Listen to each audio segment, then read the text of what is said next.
हरे कृष्णा प्रभु जी। प्रभु जी co-host മാറിപ്പോയി പ്രഭു G. co-host Sreeji അടങ്ങുന്നത്. ഓഹോ sorry Mataji, ഞാനത് ചെയ്തപ്പോൾ റിമൈൻഡ് ഹരേഷ്. ഹരേ കൃഷ്ണ.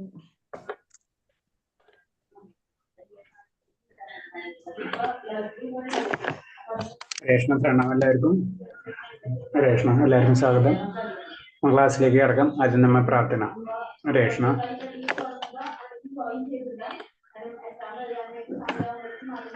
ഓം നമോ ഭഗവതേ വാസുദേവായ. ഓം നമോ ഭഗവതേ വാസുദേവായ. ഓം നമോ ഭഗവതേ വാസുദേവായ.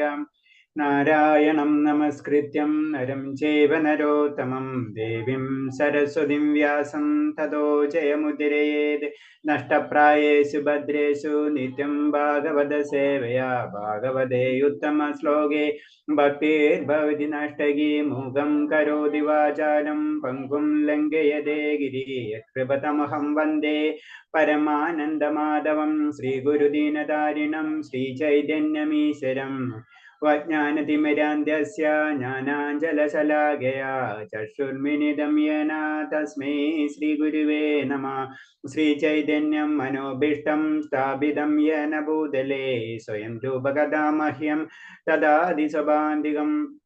വന്ദേഹം ശ്രീഗുരു ശ്രീയുതപദകമലം ശ്രീഗുരും വൈഷ്ണവാംശ ശ്രീരൂപം സാഗരജാതം സഹന രഘുനാഥാനിതം തം സജീവം സാദൈവം സാവധൂതം പരിജനസഹിതം കൃഷ്ണചൈതന്യദേവം ശ്രീരാധാകൃഷ്ണപാദാൻ സഹന ലളിതാ ശ്രീവിശാഖാനി താംസ.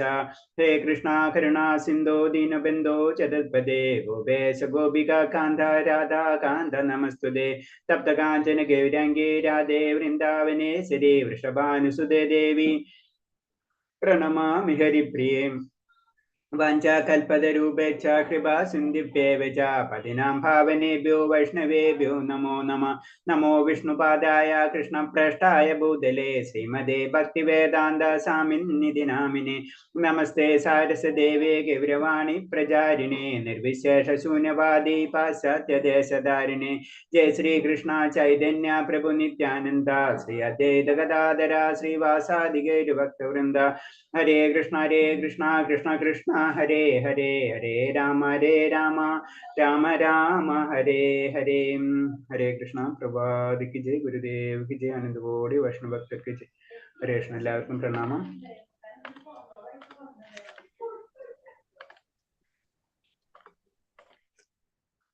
നമ്മള് 15ാമത്തെ 15th അല്ലേ? ഹരേ കൃഷ്ണ. ഹരേ കൃഷ്ണ പ്രഭു. എല്ലാവരും ബുക്ക് വായിച്ചിട്ടുണ്ടെന്ന് ഞാൻ പ്രതീക്ഷിക്കുന്നു. ഹരേ കൃഷ്ണ. എല്ലാവരും ഒന്ന് വായിക്കണം. നമ്മൾ സ്റ്റാർട്ടിങ് ചെയ്യുന്നതിന് ഒരു 10-15 ശ്ലോകം നമ്മൾ വായിക്കുക എല്ലാവരും. അപ്പൊ നമുക്കത് പെട്ടെന്ന് പറയുമ്പോൾ പെട്ടെന്ന് മനസ്സിലാവും. അതിന് വായിക്കാൻ പറയുന്നത് എല്ലാവരോടും ഒന്ന് ട്രൈ ചെയ്യുക, എല്ലാവരും വായിക്കാൻ വേണ്ടി. കാരണം നമ്മൾ സെക്കൻഡ് ലെവലാകുമ്പോൾ നമ്മൾ ഞാൻ പറഞ്ഞില്ല, ഒരു ശ്ലോകങ്ങളായിട്ടാണ് പോണത്. അപ്പൊ ശ്ലോകങ്ങളില് അത് എല്ലാ ഭാവത്തിലേക്ക് ലൈൻ ബൈ ലൈൻ ആയിട്ട് നമുക്ക് പോകാനും പറ്റില്ല. അപ്പൊ അതിൽ ചില പോയിന്റ്സുകൾ വിട്ടുമ്പോൾ അപ്പൊ നിങ്ങളത് ചോദിക്കുമ്പോൾ അതിനെപ്പറ്റി ഡീറ്റെയിൽ പറയാൻ പറ്റും. അപ്പൊ അതൊന്ന് ശ്രദ്ധിക്കാതെ. പിന്നെ അതിലെന്തെങ്കിലും ഡൗട്ട് ഉണ്ടെങ്കിൽ അപ്പൊ തന്നെ ക്ലിയർ ചെയ്ത് പോകാൻ പറ്റും നമുക്ക്. അപ്പൊ ഇതിൽ ഇൻട്രസ്റ്റ് ഉള്ളവർ പിന്നെ ഭക്തിശാസ്ത്രി കോഴ്സിൽ വീണ്ടും ഇതിന്റെ റിപ്പീറ്റേഷൻ വരുന്നു ഭഗവതയിൽ. അപ്പൊ അതിൽ പിന്നെ ഇൻട്രസ്റ്റ് ഉള്ള പിന്നെ എക്സാം ആണ്, 100% എക്സാമിനേഷൻ ആണ് ഒക്കെ വരുന്നത്. അതിൽ ഡീപ്പായിട്ടുള്ള വരുമ്പോൾ നമുക്ക് ഇപ്പോഴേ തന്നെ ഐഡിയ കിട്ടിക്കാലോ, അതിൽ നമുക്ക് കൂടുതൽ പെർഫോം ചെയ്യാൻ പറ്റുള്ളൂ. അപ്പൊ അത് ശ്രദ്ധിക്കുക എല്ലാവരും. പിന്നെ വേറെ ഒരു കാര്യം പറയാന്ന് വെച്ചാൽ, ഒരു പോയിന്റ് പറയുന്നത് വെച്ചാൽ, നമ്മളൊരു ഗൂഗിൾ ഫോം ഇടാൻ പോകുന്നുണ്ട്. അപ്പൊ അതില് എല്ലാവരും അത് സബ്മിറ്റ് ചെയ്യാം. ഒന്നുമില്ല, ക്ലാസ്സിനെ പറ്റിയിട്ടുള്ള ഫീഡ്ബാക്ക് ആണ് അത്. ക്ലാസ്സിനെ പറ്റിയുള്ള ഫീഡ്ബാക്ക് നിങ്ങളുടെ പേരും ഫോൺ നമ്പറും അഡ്രസ്സും ഡീറ്റെയിൽസ് ഉണ്ട് കുറച്ച്. ആ ഡീറ്റെയിൽസ് ഒക്കെ വെച്ചിട്ടാണ്. ആ ഡീറ്റെയിൽസ് എല്ലാവരും ഫില്ല് ചെയ്യാം. ഇട്ടിട്ടുണ്ടല്ലോ അല്ലേ? ഓക്കെ. അപ്പൊ ഒന്ന് ഞാനത് പറയാം. അപ്പൊ എല്ലാവരും ആ ഇതിലൊന്ന് ഫോമിൽ എല്ലാവരും ഫില്ല് ചെയ്യാം. അപ്പൊ അതിൽ നിങ്ങൾക്ക് ഇൻട്രസ്റ്റ് ഉള്ള സർവീസ്, ഓൺലൈൻ സർവീസസ് ഉണ്ട്. അതിൽ ഇൻട്രസ്റ്റ് ഉള്ളതിൽ നിങ്ങൾ എല്ലാവരും അതിൽ ടിക്ക് ചെയ്തിട്ട് നിങ്ങൾക്ക് ചെയ്യാൻ പറ്റുന്ന സർവീസുകൾ പറയാം. അതുപോലെ തന്നെ ക്ലാസ്സിനെ പറ്റിയിട്ടുള്ള ഫീഡ്ബാക്ക് ഉണ്ടെങ്കിൽ അത് എഴുതാം. അതൊക്കെ നമുക്കൊരു ഇമ്പ്രൂവ്മെന്റിന് വേണ്ടിയാണ്. കാരണം നമുക്കറിയില്ല ഇതെല്ലാവരും ശരിക്കും പറഞ്ഞാൽ കൃഷ്ണാവബോധം മാത്രമാണ്. ബാക്കി എല്ലാതും ഇപ്പൊ നമുക്ക് എല്ലാവരും ഭഗവാനിൽ നിന്നാണ് എല്ലാതും നമ്മൾ വാങ്ങിക്കാൻ ഉദ്ദേശിക്കുന്നത്. പക്ഷെ ഭഗവാന് വേണ്ടി ആരെങ്കിലും ചെയ്യണ്ടേ? അതിന് പ്രഭുപാദർ പറഞ്ഞെന്ന് വെച്ച് കഴിഞ്ഞാൽ നമ്മളെല്ലാവരും ഭഗവാന് വേണ്ടി ചെയ്യുക, അതാണ് ലക്ഷ്യം. അതാണ് കൃഷ്ണാവബോധം എന്ന് പറയുന്നത്.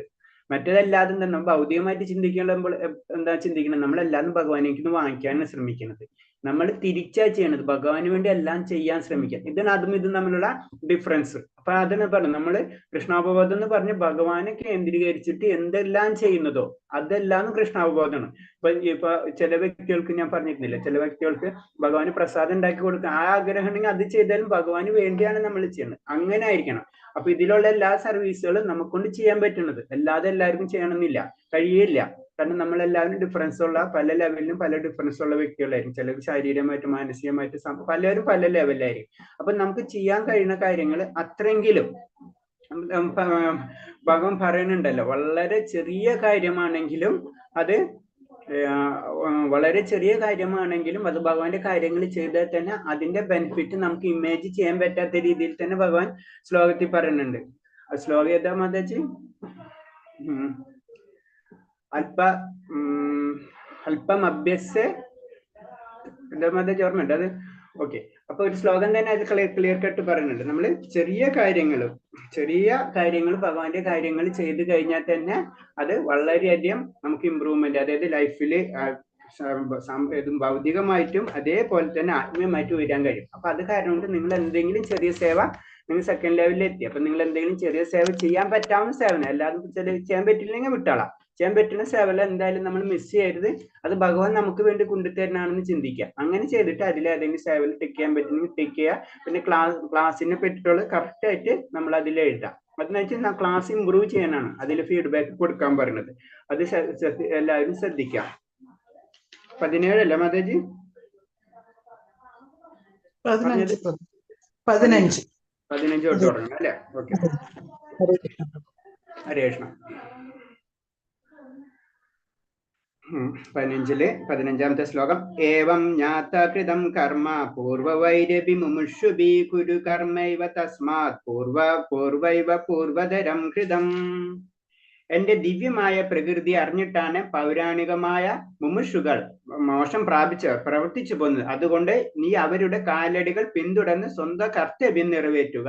അപ്പൊ ഇതിൽ തന്നെ പറയുന്നുണ്ട് നമ്മൾ ഗുരുവിനെ ആശ്രയിക്കണം എന്ന് പറയുന്ന ഒരു ശ്ലോകം തന്നെയാണ്. കാരണം മുമുക്ഷു എന്ന് പറഞ്ഞാൽ അറിവ് കഴിഞ്ഞവർ, സത്യത്തെ അറിഞ്ഞ വ്യക്തികള്, അവരെ കാൽപ്പാടാണ് നമ്മൾ പിന്തുടരേണ്ടതെന്ന് പറയുന്നത്. അല്ലാതെ നമുക്ക് ലഭിക്കില്ല. ഇൻഡയറക്റ്റ് ആയിട്ട് നമുക്കറിയാം, നമ്മൾ അമേരിക്ക പോയ ഒരു വ്യക്തിക്ക് അമേരിക്കയിലെ കാര്യം നമുക്ക് പറഞ്ഞു തരാൻ പറ്റുള്ളൂ എന്ന് പറഞ്ഞു. സിമ്പിൾ ആയിട്ട് കാര്യം, ആ സത്യത്തെ അറിഞ്ഞ വ്യക്തിക്ക് സത്യം എന്താണെന്ന് പറഞ്ഞ് മനസ്സിലാക്കാൻ കഴിയുള്ളൂ. ഇപ്പൊ കെമിസ്ട്രി നന്നായിട്ട് പഠിച്ച് വ്യക്തിക്ക് കെമിസ്ട്രി ടീച്ചർ ആവാൻ കഴിയുള്ളൂ, അത് നമുക്ക് മനസ്സിലാക്കാൻ പറ്റുള്ളൂ എന്ന് പറഞ്ഞാലും ഭക്തിയും അതേപോലെ തന്നെയാണ്. നമ്മളേക്കലായ ഗുണം എല്ലാവർക്കും ഉള്ളിൽ ഇൻബിൽറ്റ് ആണെങ്കിലും അത് അറിഞ്ഞ വ്യക്തി, അത് സത്യത്തെ അറിഞ്ഞ വ്യക്തികൾ കൂടെ, അത് നമുക്ക് അതീന്ദ്രിയാണ്, നമുക്ക് ഇമേജ് ചെയ്യാൻ പറ്റില്ല അതിന്റെ ശക്തികൾ എന്താണെന്ന്. ചില സന്യാസി വര്യന്മാര് അവര് കാണുമ്പോൾ തന്നെ നമ്മളെ പല പാപങ്ങൾ ഒഴിഞ്ഞു പോകും. കാരണം അതിനുള്ള ഉദാഹരണമല്ല, നമ്മൾ സിമ്പിൾ ആയിട്ട് നാരദ മഹർഷിയുടെ സാമീപ്യത്തിന് വാൽമീകി മഹർഷി ആവുന്നത്, അങ്ങനെ പല ഉദാഹരണങ്ങളും നമുക്ക് പുരാണത്തിൽ കാണാൻ പറ്റും. കാരണം അത്തരം പവർഫുൾ ആയിരിക്കും അവരൊക്കെ വിചാരിച്ചാൽ തന്നെ ആ പാപങ്ങൾ പെട്ടെന്ന് മാറ്റിക്കളയും. അപ്പൊ നമ്മൾ എപ്പോഴും ശ്രദ്ധിക്കാം, അവരെ അതീന്ദ്രിയ ശക്തികളൊന്നും നമുക്ക് അറിയാൻ കഴിയില്ല. അപ്പൊ അതിന് നമ്മൾ എപ്പോഴും ആചാര്യ പരമ്പരയിൽ കൂടി തന്നെ നമ്മൾ എപ്പോഴും കടക്കണം. സത്യം അറിഞ്ഞായിട്ടുള്ള വ്യക്തികളെ നമ്മൾ എന്തായാലും ആരാധിക്കണം, അവരിൽ നിന്ന് നമ്മൾ കാര്യങ്ങൾ മനസ്സിലാക്കി എടുക്കണം. അതാണ് ഇതിൽ പറയുന്നത്. കാരണം ഇതിന് വേറൊരു ഗുണങ്ങളോടും പറയുന്നുണ്ട്. കൃഷ്ണപദം മുതിർച്ചത് ഭാർഗവ വിവേചനമായി ഇതല്ലല്ലോ.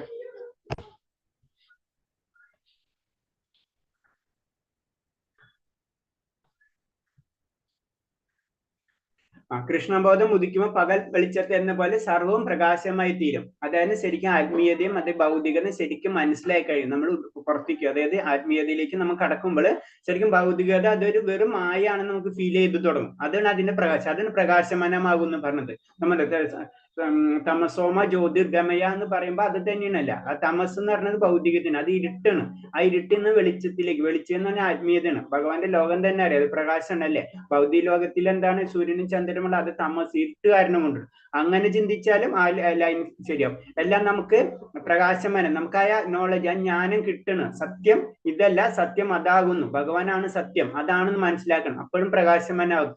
അല്ലാണ്ട് നമ്മൾ ചിന്തിച്ചു കഴിഞ്ഞാൽ നമ്മുടെ ജീവിതത്തിൽ നമ്മള് ഈ ഭൗതിക ജീവിതത്തിൽ നമുക്ക് പല വ്യത്യാസങ്ങൾ വന്നു തുടങ്ങും. നമുക്ക് ശരീരമായിട്ടും മാനസികമായിട്ടും, ആത്മീയമായിട്ടല്ല, ശരീരം മാനസികമായിട്ടും ചുറ്റുപാടുള്ള ലോകം, ബന്ധുക്കാരും ഇവരൊക്കെ ആയിട്ടുള്ള ബന്ധങ്ങളിൽ തന്നെ വ്യത്യാസം വന്നു തുടങ്ങും. അതിനെല്ലാതും പ്രകാശമാനം. ഒരു കാര്യമല്ല കിട്ടുന്നത്. ഭഗവാന്റെ കാര്യങ്ങൾ നമ്മൾ ചെയ്യുമ്പോൾ പല കാര്യങ്ങളാണ് നമുക്ക് കിട്ടുന്നത്. അതിന് പല തരത്തിലുള്ള മീനിങ്ങൾ ഇതിലുണ്ടെന്ന് പറയുന്നത്.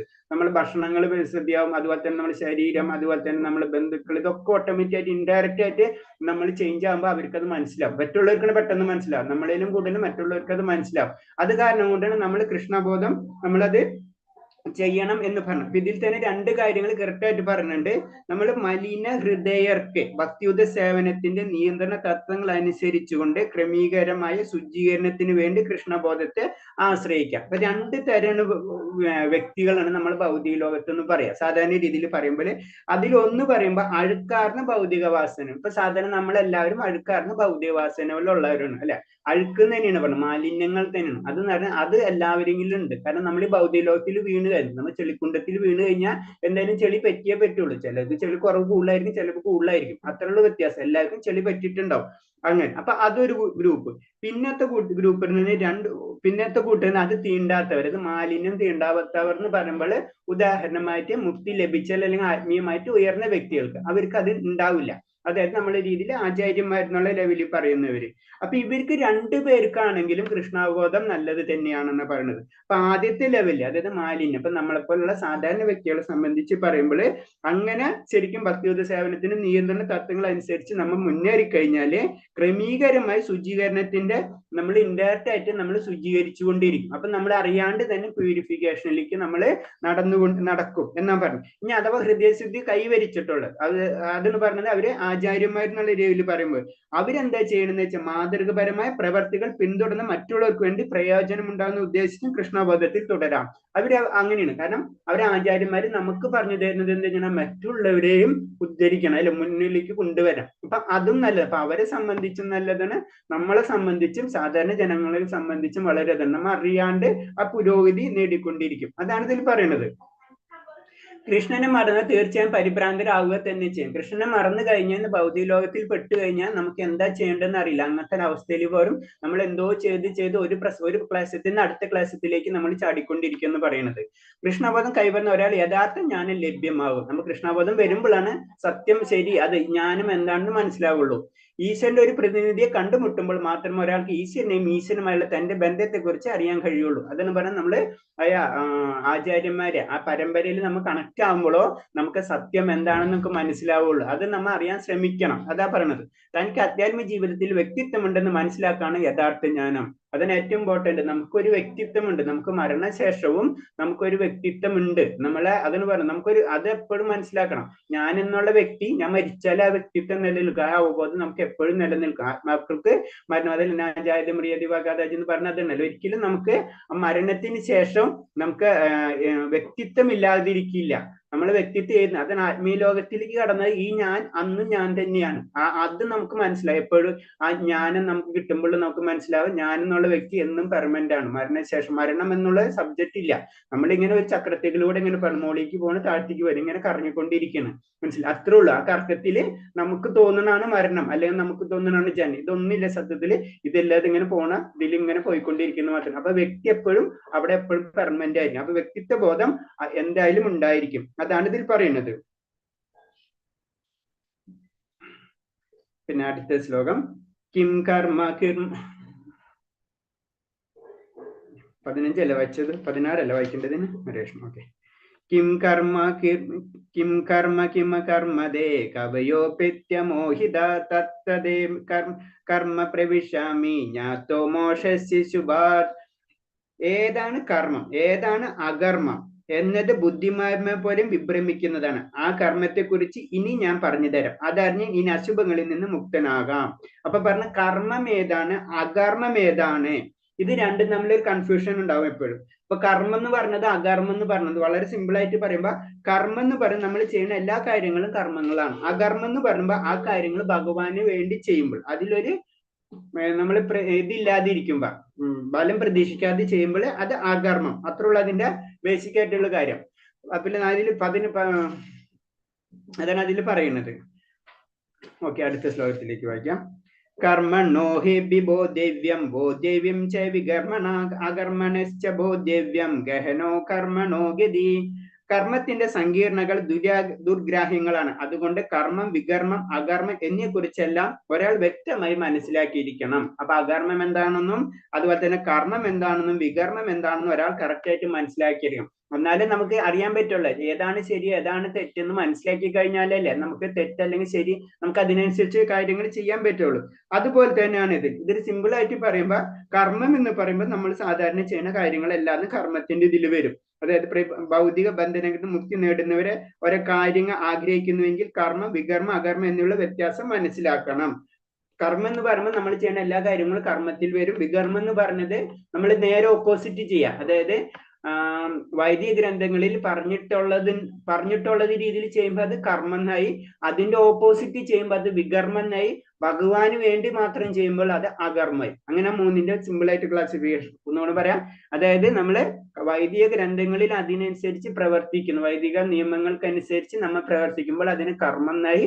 അതിന്റെ ഓപ്പോസിറ്റ് ചെയ്യുമ്പോൾ നേരെ ഓപ്പോസിറ്റ് ചെയ്ത് കഴിഞ്ഞാൽ അതിന് അസുരന്മാരാണ്. അവർ ചെയ്ത് കഴിഞ്ഞാൽ വികർമ്മം എന്നായി. നമ്മൾ ചെയ്യുന്ന കർമ്മങ്ങളെല്ലാം ഭഗവാനെ അർപ്പിച്ചിട്ടാണ് ചെയ്യുന്നത്, ഫലങ്ങളൊന്നും പ്രതീക്ഷിക്കാതെ നമ്മൾ ചെയ്യുന്ന കാര്യങ്ങളാണെന്ന് വെച്ച് കഴിഞ്ഞാൽ അത് അകർമ്മമായി. അതാണ് അതിന്റെ ബേസിക് ആയിട്ടുള്ള കാര്യം.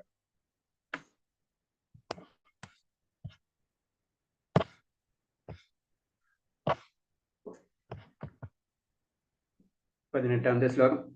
കർമ്മണ്യ കർമ്മയ പശ്യ അകർമ്മണപ്ചി കർമ്മയ സ ബുദ്ധിമാൻ മനുഷ്യേഷു സായുക്ത കൃഷ്ണ കർമ്മ ഹൃദേ.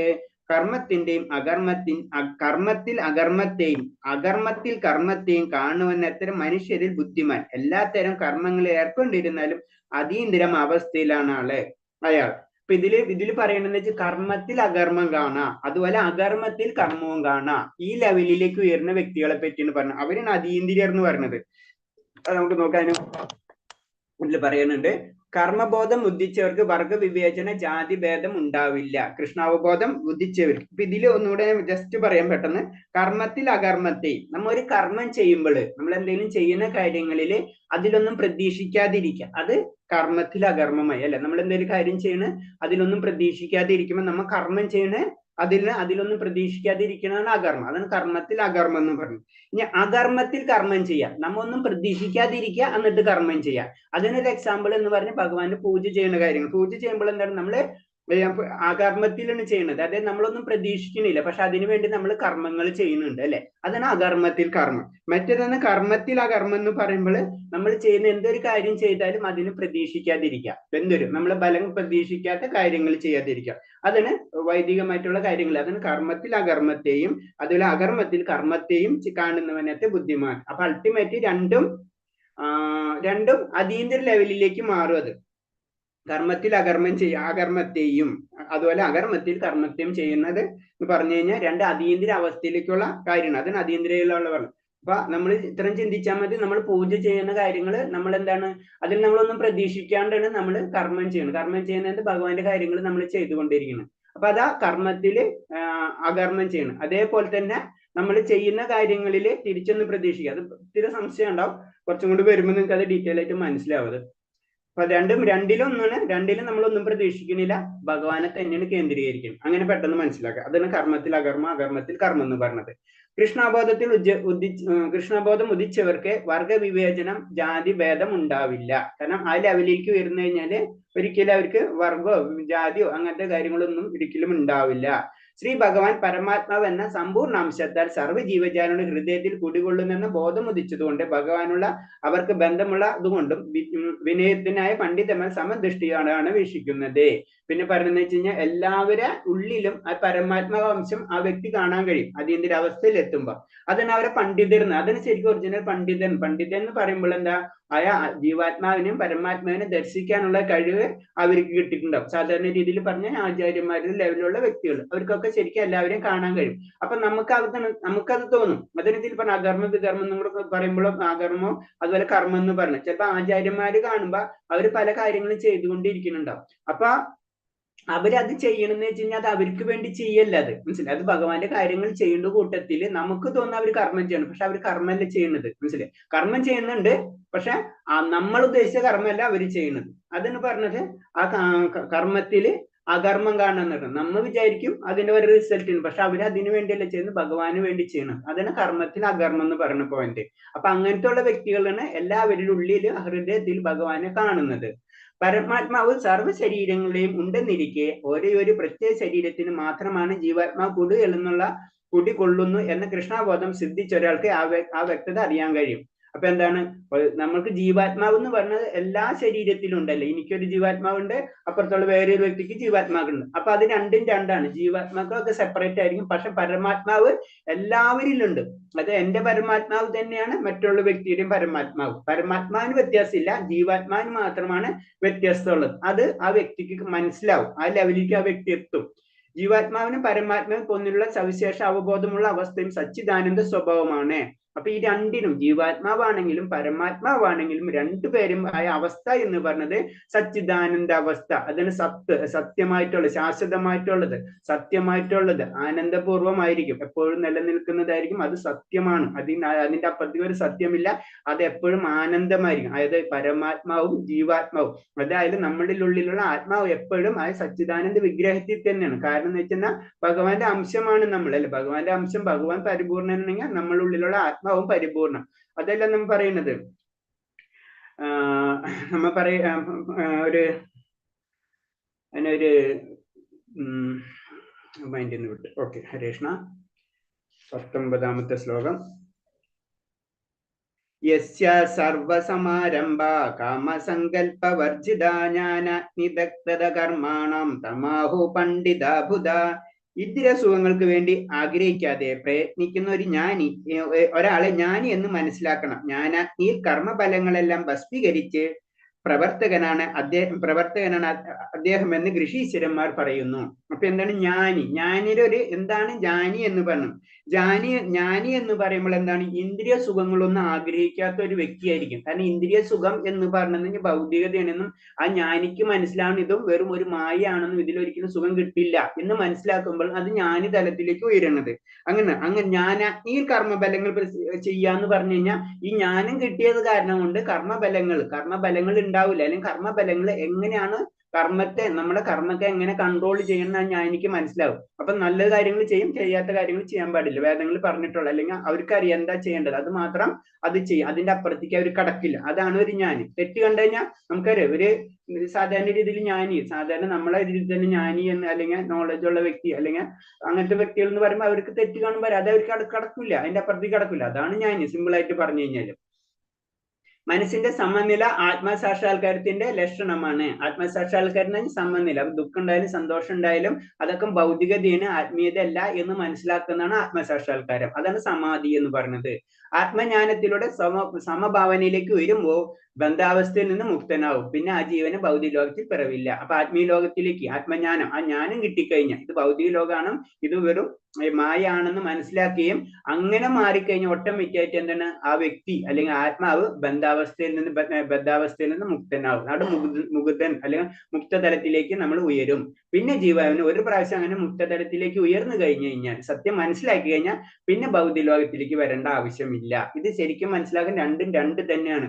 അതാണ് പറഞ്ഞത്. ഭൗതികത്തിൽ നമ്മൾ പറയുന്നുണ്ട് നമ്മളെ ആത്മാവ് ശരീരമായിട്ട് ടച്ച് ചെയ്യില്ല എന്ന് പറയുന്നുണ്ട്. കാരണം എന്ന് വെച്ച് കഴിഞ്ഞാൽ നമുക്കറിയാം, ശരീരം ആത്മാവ് 5 തരം വായുകളിൽ പൊങ്ങിക്കെടുക്കുക എന്ന് പറഞ്ഞു. അത് ടച്ച് ആവില്ല. കാരണം ആത്മീയതയും ഭൗതികതയും തമ്മിൽ ടച്ച് ഇല്ല. നമുക്കറിയില്ല, ആത്മീയതയിൽ നിന്ന് കംപ്ലീറ്റ് കട്ട് ഓഫ് ആയാലേ ആത്മീയതയിലേക്ക് കടക്കുള്ളൂ. അപ്പൊ ആത്മാവ് ഇങ്ങോട്ട് വന്നിട്ടുള്ള ഭൗതികയിലേക്ക്, അപ്പൊ ആത്മാവ് ഒരിക്കലും ടച്ച് ആവില്ല.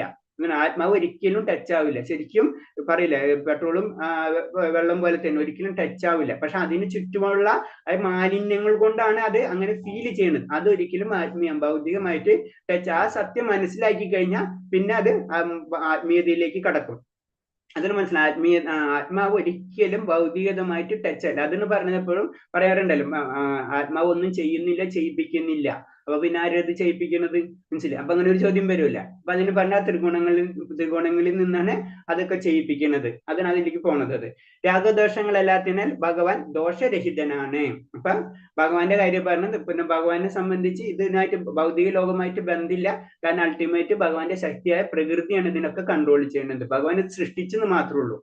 രാഗദോഷങ്ങൾ ഒഴിഞ്ഞ് ജീവനും അതേവിധം ദോഷരഹിതനും പരമവിഭവം പോകാൻ അർഹനാകുന്നു. അപ്പൊ നമ്മളും അതേപോലെ തന്നെ ഭൗതികത മനസ്സിലാക്കി കഴിഞ്ഞാൽ തീർച്ചയായിട്ടും നമുക്ക് പരമവിഭവം ലഭിക്കും. ഇതാണ് ഇതിൽ പറയുന്നത്.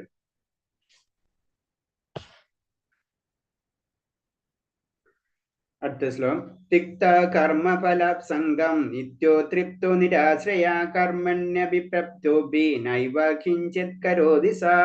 തന്റെ പ്രവർത്തികളുടെ ഫലങ്ങൾ ആസക്തി കൂടാതെ സദാ സംതൃപ്തനായും സ്വതന്ത്രനായിരിക്കുന്ന ഭക്തൻ എല്ലാവിധ കർമ്മങ്ങളിൽ ഏർപ്പെടുന്നുവെങ്കിലും കാമ്യകർമ്മങ്ങൾ ഒന്നും ചെയ്യുന്നില്ല എന്ന് പറയുന്നത്. അപ്പൊ അതിന് അടുത്ത കാര്യം. കാരണം എന്ന് വെച്ച് കഴിഞ്ഞാൽ അതിനിപ്പോ പറഞ്ഞ ആചാര്യന്മാര് അവരെന്താ പല കാര്യങ്ങളും അവർ ചെയ്യുന്നുണ്ടാവും. പക്ഷെ അതിന്റെ അർത്ഥം അതിന് പറഞ്ഞത് തന്റെ പ്രവർത്തിയ ഫലങ്ങൾ ആസക്തി കൂടാതെ സദാ സംതൃപ്തനെ സ്വതന്ത്രമായിരിക്കുന്ന ഭക്തൻ എല്ലാ കർമ്മങ്ങളിൽ ഏർപ്പെടുന്നുവെങ്കിലും കാമ്യകർമ്മങ്ങളൊന്നും ചെയ്യുന്നില്ല. അപ്പൊ വലിയ വലിയ ആചാര്യന്മാർ പല കാര്യങ്ങളും ചെയ്യുന്നുണ്ടാവും. നമ്മൾ വിചാരിക്കും അവർ കാമ്യകർമ്മങ്ങളല്ല ചെയ്യുന്നത്.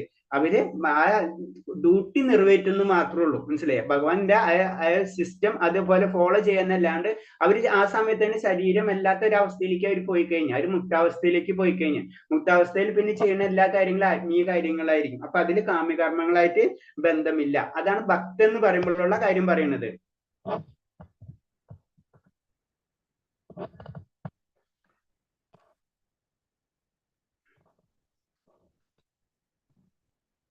ഇതിൽ കുറച്ചും കൂടെ പറയാനുണ്ട്.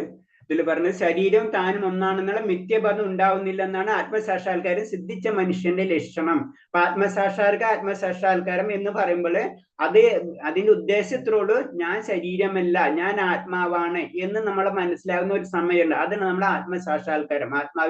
ആത്മാവിനെ നമ്മൾ സാക്ഷാത്കാരം, നമ്മൾ ആത്മാവിനെ അറിയണം. ആത്മാവിനെ അറിയുമ്പോൾ മനസ്സിലാവും ആത്മാവ് വേറെയാണ്, ശരീരം വേറെയാണ് നമുക്ക് മനസ്സിലാവുന്നത്.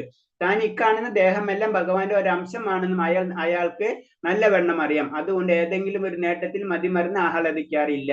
പിന്നെ താൻ കാണുന്ന ഇതെല്ലാതും നമുക്ക് എന്തൊക്കെ കിട്ടിയിട്ടുണ്ടോ അതിന്റെ എല്ലാത്തിന്റെയും കാരണം ഭഗവാനാണെന്നും, അതിൽ നമ്മളെ കർമ്മഫലങ്ങളൊക്കെ വെച്ചിട്ട് നമുക്ക് ഭഗവാൻ ആ ശരീരം തന്നാണെന്നും നമ്മൾ അതിനനുസരിച്ച് കർമ്മങ്ങൾ ചെയ്യുകയാണെന്നും ഇത് മനസ്സിലാക്കി കഴിഞ്ഞാൽ നമ്മൾ അതിൽ ഒരിക്കലും ആഹ്ലാദിക്കുകയില്ല, ദുഃഖിക്കുകയില്ല. അത് നമ്മളെ കർമ്മത്തിനനുസരിച്ച് ഒരു ശരീരം കിട്ടി, അത് നമ്മൾ ഉപയോഗിച്ചുകൊണ്ടിരിക്കുന്നു മാത്രമേ ഉള്ളൂ. അങ്ങനെ നമ്മൾ മനസ്സിലാക്കി കഴിഞ്ഞാൽ അൾട്ടിമേറ്റ് നമ്മളെ ആത്മസാക്ഷാത്കാരത്തിന്റെ പാതയിലേക്ക് നമ്മൾ കടന്നു കഴിഞ്ഞു. ശരീരമാണ് തനിക്ക് ബന്ധപ്പെട്ടതെങ്കിലും നഷ്ടമാകാൻ ദുഃഖിക്കുകയില്ല. മാനസികമായി യഥാർത്ഥ്യമാണ് സ്ഥിരബുദ്ധി അഥവാ സ്വബുദ്ധി എന്ന് പറയുന്നത്. അപ്പൊ തനിക്ക് ശരീരമായിട്ട് തനിക്ക്, അത് സിമ്പിളായിട്ട് ഇത്രയുള്ള അതിന്റെ കൺസെപ്റ്റ്. കാരണം ഭൗതികത എന്ന് പറഞ്ഞു കഴിഞ്ഞാൽ നമ്മളെ സംബന്ധിച്ച് സബ്ജക്റ്റ് അല്ല, നമ്മളെ ബന്ധമില്ല. ആ അവസ്ഥ നമ്മൾ എത്തിക്കഴിഞ്ഞാൽ നമ്മൾ കറക്റ്റായി ആത്മസാക്ഷാത്കാരത്തിൽ കടന്നു. പിന്നെ അതിനെപ്പറ്റി ഒരു ഡീറ്റെയിൽ ആയിട്ട് പറഞ്ഞു. ഇപ്പൊ നമ്മളെ മൂലസ്വരൂപം എന്ന് പറഞ്ഞാൽ ശരിക്കും നമ്മൾ ഭഗവാന്റെ അംശമാണ് അല്ലെ. അപ്പൊ ഭഗവാന്റെ അംശമാകുമ്പോ ഭഗവാൻ തന്നെയാണ് ഇൻഡയറക്റ്റ് ആയിട്ട് നമ്മൾ പറഞ്ഞത്. അതാണ് ഭഗവാനും ഞാൻ ഒന്നെന്ന് പറഞ്ഞു. ഭഗവാനും ഞാൻ ഒന്നല്ല, ഭഗവാന്റെ അംശമാണ്. നമുക്ക് മമ വയസ്സ് ജീവലോക എന്നാണ് പറഞ്ഞു. ഭഗവാന്റെ അംശം മാത്രമുള്ളൂ. അപ്പൊ അത് നമ്മൾ മനസ്സിലാക്കും. അപ്പൊ അതിന്റെ അർത്ഥം ആ ക്വാളിറ്റി നമുക്ക് ഉണ്ടാവും. ഭഗവാന്റെ എല്ലാ ക്വാളിറ്റികളും അതാണ് ഭഗവാന്റെ നമ്മുടെ മൂലസ്വരൂപം എന്ന് പറഞ്ഞാൽ ഭഗവാന്റെ അംശം തന്നെയാണ്.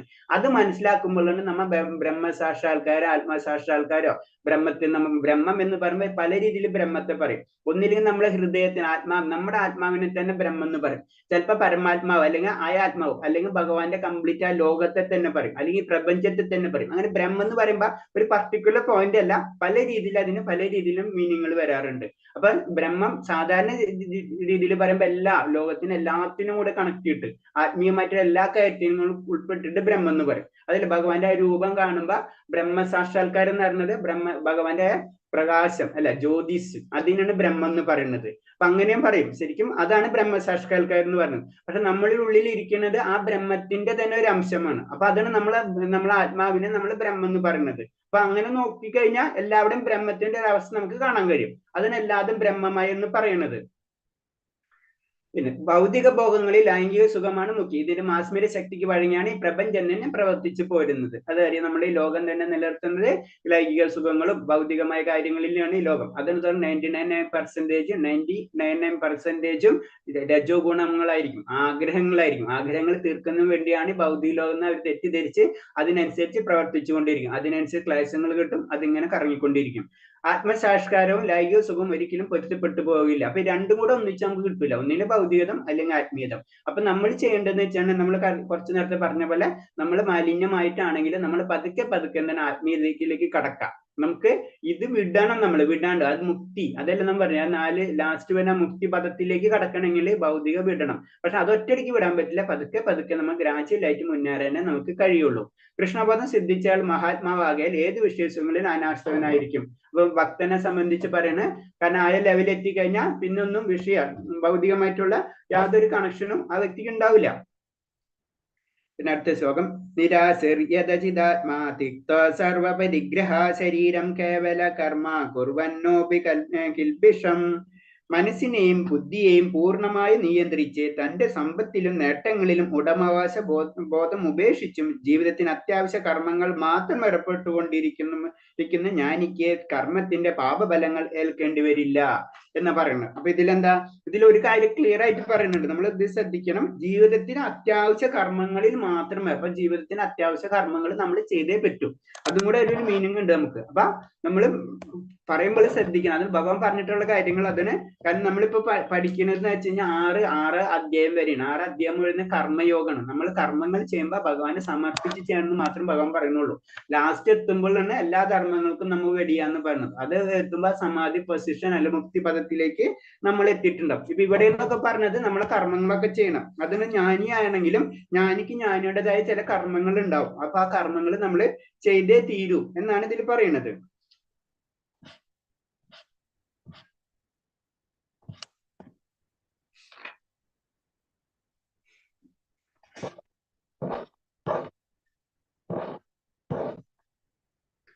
ഓക്കെ, അടുത്ത ശ്ലോകം. യത്രിച്ഛ ലാഭസന്തുഷ്ടോ ദ്വന്ദ്വോത്തീതോ വിമസ്മരാ സമസിദ്ധാവസ്ഥിതശ്ച കൃദ്വോക്തിന നിബന്ധതേ. താന് വരുന്ന നേട്ടങ്ങളിൽ സംതൃപ്തനും ദ്വന്ദ്വമുക്തനും നിർമത്സരനും ജയാപരാജയങ്ങളുടെ സമഭാവനയോടെ കൈക്കൊള്ളുന്നവനുമായ ഒരാൾ കർമ്മഫലങ്ങൾ ചെയ്തുകൊണ്ടിരുന്നാലും അവയാൽ ബന്ധനാകുന്നില്ല. അപ്പൊ എന്താ പറയണത്, നമ്മൾ ചെയ്യേണ്ട കാര്യങ്ങൾ നമ്മൾ ചെയ്തുകൊണ്ടിരിക്കുക. അപ്പൊ അതില് നമ്മൾ ബലം, ഇൻഡയറക്റ്റ് ആയിട്ട് ഇതിൽ പറയുന്നത് ബലം നമ്മൾ പ്രതീക്ഷിക്കരുത്. അത് മാത്രമേ ഉള്ളൂ. നമ്മുടെ കർമ്മങ്ങൾ നമ്മൾ ചെയ്യുക. അപ്പോഴാണ് പറയുന്നത് അയാളുടെ കർമ്മങ്ങൾ ചെയ്തുകൊണ്ടിരുന്നാൽ അയാൾ ബന്ധസ്ഥനാവില്ല എന്ന് പറഞ്ഞത്. അതായത് ഇൻഡയറക്റ്റ് പറഞ്ഞത്, കർമ്മയോഗത്തിൽ പറഞ്ഞത് നമ്മളെ കർമ്മങ്ങൾ ഡ്യൂട്ടി, അതായത് അത് മാത്രം ചെയ്യുക. അതിന്റെ ഫലം നമ്മൾ പ്രതീക്ഷിക്കാതിരിക്കുക. അങ്ങനെ ചെയ്തു കഴിഞ്ഞാൽ അയാൾ ആ കർമ്മം കൊണ്ട് ബന്ധസ്ഥരാകില്ല. നമ്മളൊന്നും പ്രതീക്ഷിക്കാതെ കാര്യങ്ങൾ ചെയ്യുക ഇൻഡയറക്റ്റ് ആയിട്ട്. അത് ഭഗവാനെ അർപ്പിച്ചിട്ട് വേണം ചെയ്യുമ്പോൾ. അങ്ങനെ വരുമ്പോൾ അവർക്ക് ഒരിക്കലും ഇത് സംഭവിക്കില്ല എന്ന് പറയുന്നത്.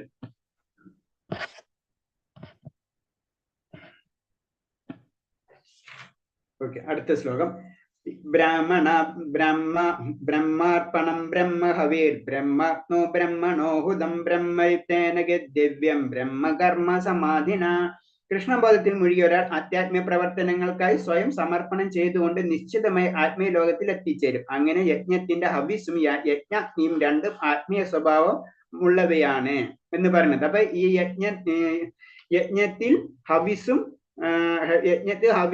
യജ്ഞാഗ്നിയും രണ്ടും ആത്മീയ സ്വഭാവമുള്ളതാണെന്ന് പറയുന്നത്. അതായത് ഇത്രയുള്ള കർമ്മങ്ങൾ ചെയ്യുമ്പോൾ കർമ്മം ചെയ്യുന്ന പ്രേരക ശക്തിയും നമ്മൾ ചെയ്യുന്നത് രണ്ടും ഒന്നായിട്ട് മാറുന്ന ഒരു അവസ്ഥ വരും.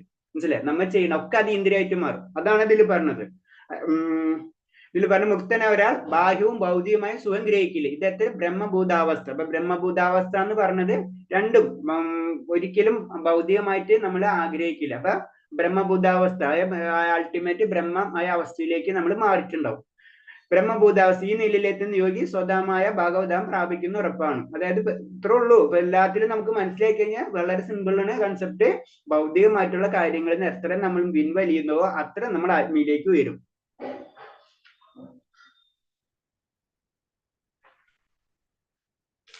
ഇരുപത്തഞ്ചാമത്. ദൈവമേ വ്യാപരേ യജ്ഞം യോഗിന പരിപാസതേ ബ്രഹ്മാഗ്നവപരേ യജ്ഞം യജ്ഞനൈവോപുജുഹ്യതി. ചില യോഗികൾ വിവിധ യജ്ഞങ്ങളെ ദേവന്മാരെ യഥാവിധി ആരാധിക്കുന്നു. മറ്റു ചിലർ പരമ തേജസ്സിൽ യജ്ഞങ്ങൾ അർപ്പിക്കുന്നു. ഇനി പല വിധത്തിലുള്ള ഈ യജ്ഞങ്ങളെ പറ്റിയാണ് പറയുന്നത്. ചിലവര് ദേവന്മാരെ ആരാധിക്കുന്നവരുണ്ട്. യോഗികൾ പല രീതിയിൽ യോഗസിദ്ധ ലഭിക്കാൻ വേണ്ടി പലതരം ദേവന്മാരെ ആരാധിക്കുന്നുണ്ട്. ചിലർ പരമമായ തേജസ്സിൽ പരമമായ തേജസ് എന്ന് പറയുന്ന ഭഗവാനിൽ അർപ്പിക്കുന്നവരുണ്ട്. അപ്പൊ രണ്ടു തരത്തിലും നമുക്ക് കടക്കാൻ പറ്റും. അതായത് ആത്മീയ ലോകത്തിലേക്ക് കടക്കാന്ന് പറഞ്ഞാൽ പതുക്കെ ആദ്യം നമുക്ക് ദൈവ ഗുണത്തിലേക്ക് കടന്ന് ദൈവത്തിന്റെ അവിടെ നിന്ന് കിട്ടി പിന്നെ അതിന്റെ അപ്പുറത്ത് ഇങ്ങനെ പടിപടിയായിട്ട് നമുക്ക് മുകളിലേക്ക് കയറാൻ പറ്റും. അത് തെറ്റുന്നല്ല. ദേവന്മാരെ പൂജിച്ചു കഴിഞ്ഞാൽ ദേവന്മാരെ ലോകത്തെത്തും. അപ്പൊ നമ്മളേലും ബെറ്ററാണ്. നമ്മളെ കമ്പയർ ചെയ്യുമ്പോൾ നമ്മൾ അത്ര പതിതമായ ആത്മാക്കളാണല്ലേ. അപ്പൊ നമ്മൾ ഉയർന്ന് ദേവന്റെ ലെവലിൽ എത്തി ദേവലോകത്ത് എത്തിക്കഴിഞ്ഞാൽ ദേവനിൽ നിന്ന് പറയുമ്പോൾ നമ്മളേലും വളരെ ശക്തിയുള്ള ഇതാണ്. അപ്പൊ അവിടെ നിന്ന് വീണ്ടും നമുക്ക് ഉയരാം. അപ്പൊ അവിടെ സംഭവിക്കാന്ന് വെച്ച് കഴിഞ്ഞാൽ നമ്മളെ സമയങ്ങൾ വെറുതെ പോയി കിട്ടും. കാരണം നമുക്ക് ഇപ്പോഴത്തേന് ആ ചാൻസ് ഉണ്ട്. കാരണം ദേവന്മാര് തന്നെ പറയണെന്ന് വെച്ച് കഴിഞ്ഞാൽ ഈ കലിയുഗത്തിലുള്ള മനുഷ്യർക്ക് അത്ര സുഖം എന്ന് പറഞ്ഞു. അവർക്ക് ഇത്ര മാത്രം ചെയ്താൽ മതിയല്ലോ. അവർക്ക് നേരിട്ട് ഭഗവാൻ പ്രാപ്തിയല്ലേ ലഭിക്കുന്നത്. ഞങ്ങളിപ്പോ കാരണം ഓരോ ലോകത്ത് എത്തുമ്പോഴും അതിൻ്റെതായ നിയമങ്ങൾ ഉണ്ടാവും. അതും നമ്മൾ ശ്രദ്ധിക്കണം. നമ്മൾ ചെയ്യുന്നത് പോലെയല്ല. ഇപ്പൊ ഇപ്പൊ നമുക്കറിയാം മോഡറേഷൻ പോലെ ചില കുട്ടികൾ നന്നായിട്ട് പഠിക്കുന്ന കുട്ടികൾക്കാണെങ്കിൽ അവളെ ടീച്ചേഴ്സ് വളരെയധികം ശ്രദ്ധിക്കും. ഒരു പോയിന്റ് മാർക്ക് കുറഞ്ഞാലും അവനെ വഴക്ക് പറയും. മനസ്സിലായ? പക്ഷെ പഠിക്കാത്ത ഒരു കുട്ടിയാണെന്ന് വെച്ച് കഴിഞ്ഞാൽ എന്താണ്, അവൻ ഒരു പാസ്സായാൽ മതി. അവന് പാസ്സാക്കാൻ വേണ്ടി ടീച്ചേഴ്സ് എന്തൊക്കെ കാര്യങ്ങൾ ചെയ്തു കൊടുക്കും. ഇത് തന്നെയാണ് നമുക്ക് ഭൗതിക ലോകത്തിൽ ഭഗവാൻ പറയുന്ന ലോകം. നമുക്കിപ്പോ കലിയുഗത്തിന്റെ പ്ലസ് പോയിന്റ് അതാണ്. കാരണം ഭഗവാന്റെ നാമം ജപിക്കാൻ തന്നെ ഇവിടെ ഇഷ്ടപ്പെടാത്ത ആൾക്കാരാണ്, അല്ലെങ്കിൽ ഭഗവാന്റെ ആ കാര്യങ്ങൾ കേൾക്കാൻ വേണ്ടി. അപ്പൊ അതിലൊരാൾ ഭഗവാന്റെ നാമം ജപിക്കുക എന്ന് പറഞ്ഞു കഴിഞ്ഞാൽ അപ്പൊ തന്നെ പ്ലസ് പോയിന്റ് ഇട്ട്. അതിന് ദേവന്മാര് ലെവലിൽ എത്തുമ്പോൾ എന്താണ് കാര്യം എന്ന് വെച്ച് കഴിഞ്ഞാൽ ദേവന്മാര് പറയുന്നതാണ് ഇവിടുത്തെ ഒരു പുൽക്കൊടിയായെങ്കിലും ജനിച്ചാൽ മതി എന്നാ പറഞ്ഞത്. അത്തരം ഭാഗ്യാണെന്ന് പറഞ്ഞു കലിയുഗത്തില് നമുക്ക്. കാരണം അവര് പക്ഷെ ഇവിടെ വന്നു കഴിഞ്ഞാൽ നമുക്കത് ചെയ്യാനും പറ്റില്ല. അതാണ് പ്രോബ്ലം. അപ്പൊ ഇവിടെ നമ്മൾ ചെറിയ കാര്യങ്ങൾ ചെയ്താൽ തന്നെ വളരെ പെട്ടെന്ന് അതാണ് അതായത് പരമ ജ്യോതിസിലേക്ക് നമുക്ക് കടക്കാൻ കഴിയും. കാരണം അത്ര ഇൻഡയറക്റ്റ് ആയിട്ട് എളുപ്പമാണ്. പക്ഷെ അത് ചെയ്താലേ നമുക്ക് കടക്കാൻ പറ്റുള്ളൂ. അതിന് ദേവന്മാര് ഇവിടേക്ക് വരാൻ ഇവിടെ വന്നിട്ട് ചെയ്യാൻ പറയുന്ന കാര്യങ്ങൾ ഉണ്ടായില്ലേ.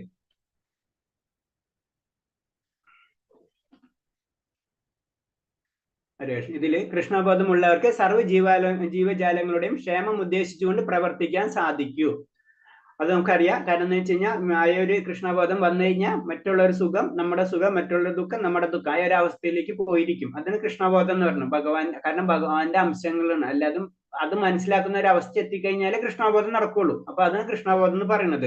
കൃഷ്ണനാണ് എല്ലാറ്റിന്റെ ഉറവിടമെന്ന് അറിയുന്ന ഒരാൾ ആ അവബോധത്തോടെ പ്രവർത്തിക്കുമ്പോൾ അത് ലോകക്ഷേമത്തിനായി തീരും. അപ്പൊ അങ്ങനെ എല്ലാതും ഭഗവാന്റെ അംശങ്ങളാണ്. അപ്പൊ നമ്മൾ പ്രവർത്തിക്കുമ്പോൾ ഭഗവാന്റെ കാര്യങ്ങൾക്കായിട്ട് പ്രവർത്തിക്കും. അത് ലോകക്ഷേമത്തിന് തന്നെ ലോകക്ഷേമമായി തീരുന്ന പറയുന്നത്. അപ്പൊ അതിനു വേണ്ടി അതിന് പറഞ്ഞത് നമ്മൾ ചെയ്യുന്ന ഓരോ കാര്യങ്ങളും ഭഗവാന് വേണ്ടി ചെയ്യുമ്പോൾ അറിയാണ്ടായി അത് മറ്റുള്ളവർക്കും അത് എഫക്റ്റ് ചെയ്യും. അതിന്റെ ഗുണം മറ്റുള്ളവർക്കും കിട്ടും. അറിയാതെ അവർക്ക് ലഭിച്ചുകൊണ്ടിരിക്കും. അതാണ് പരമാസ്വാദകനും പരമാധികാരിയും പരമസുഹൃത്തും കൃഷ്ണനാണെന്ന് സത്യം വിസ്മരിക്കുന്നതുകൊണ്ടാണ് മനുഷ്യവർഗത്തിലെ ക്ലേശങ്ങൾ അനുഭവിക്കേണ്ടി വരുന്നത്. ഭഗവാനാണെന്ന് അത് നമ്മൾ മനസ്സിലാക്കേണ്ട ഒരു അവസ്ഥ എത്തുമ്പോഴാണ് നമുക്കത് തിരിച്ചടികൾ വരുന്നത്.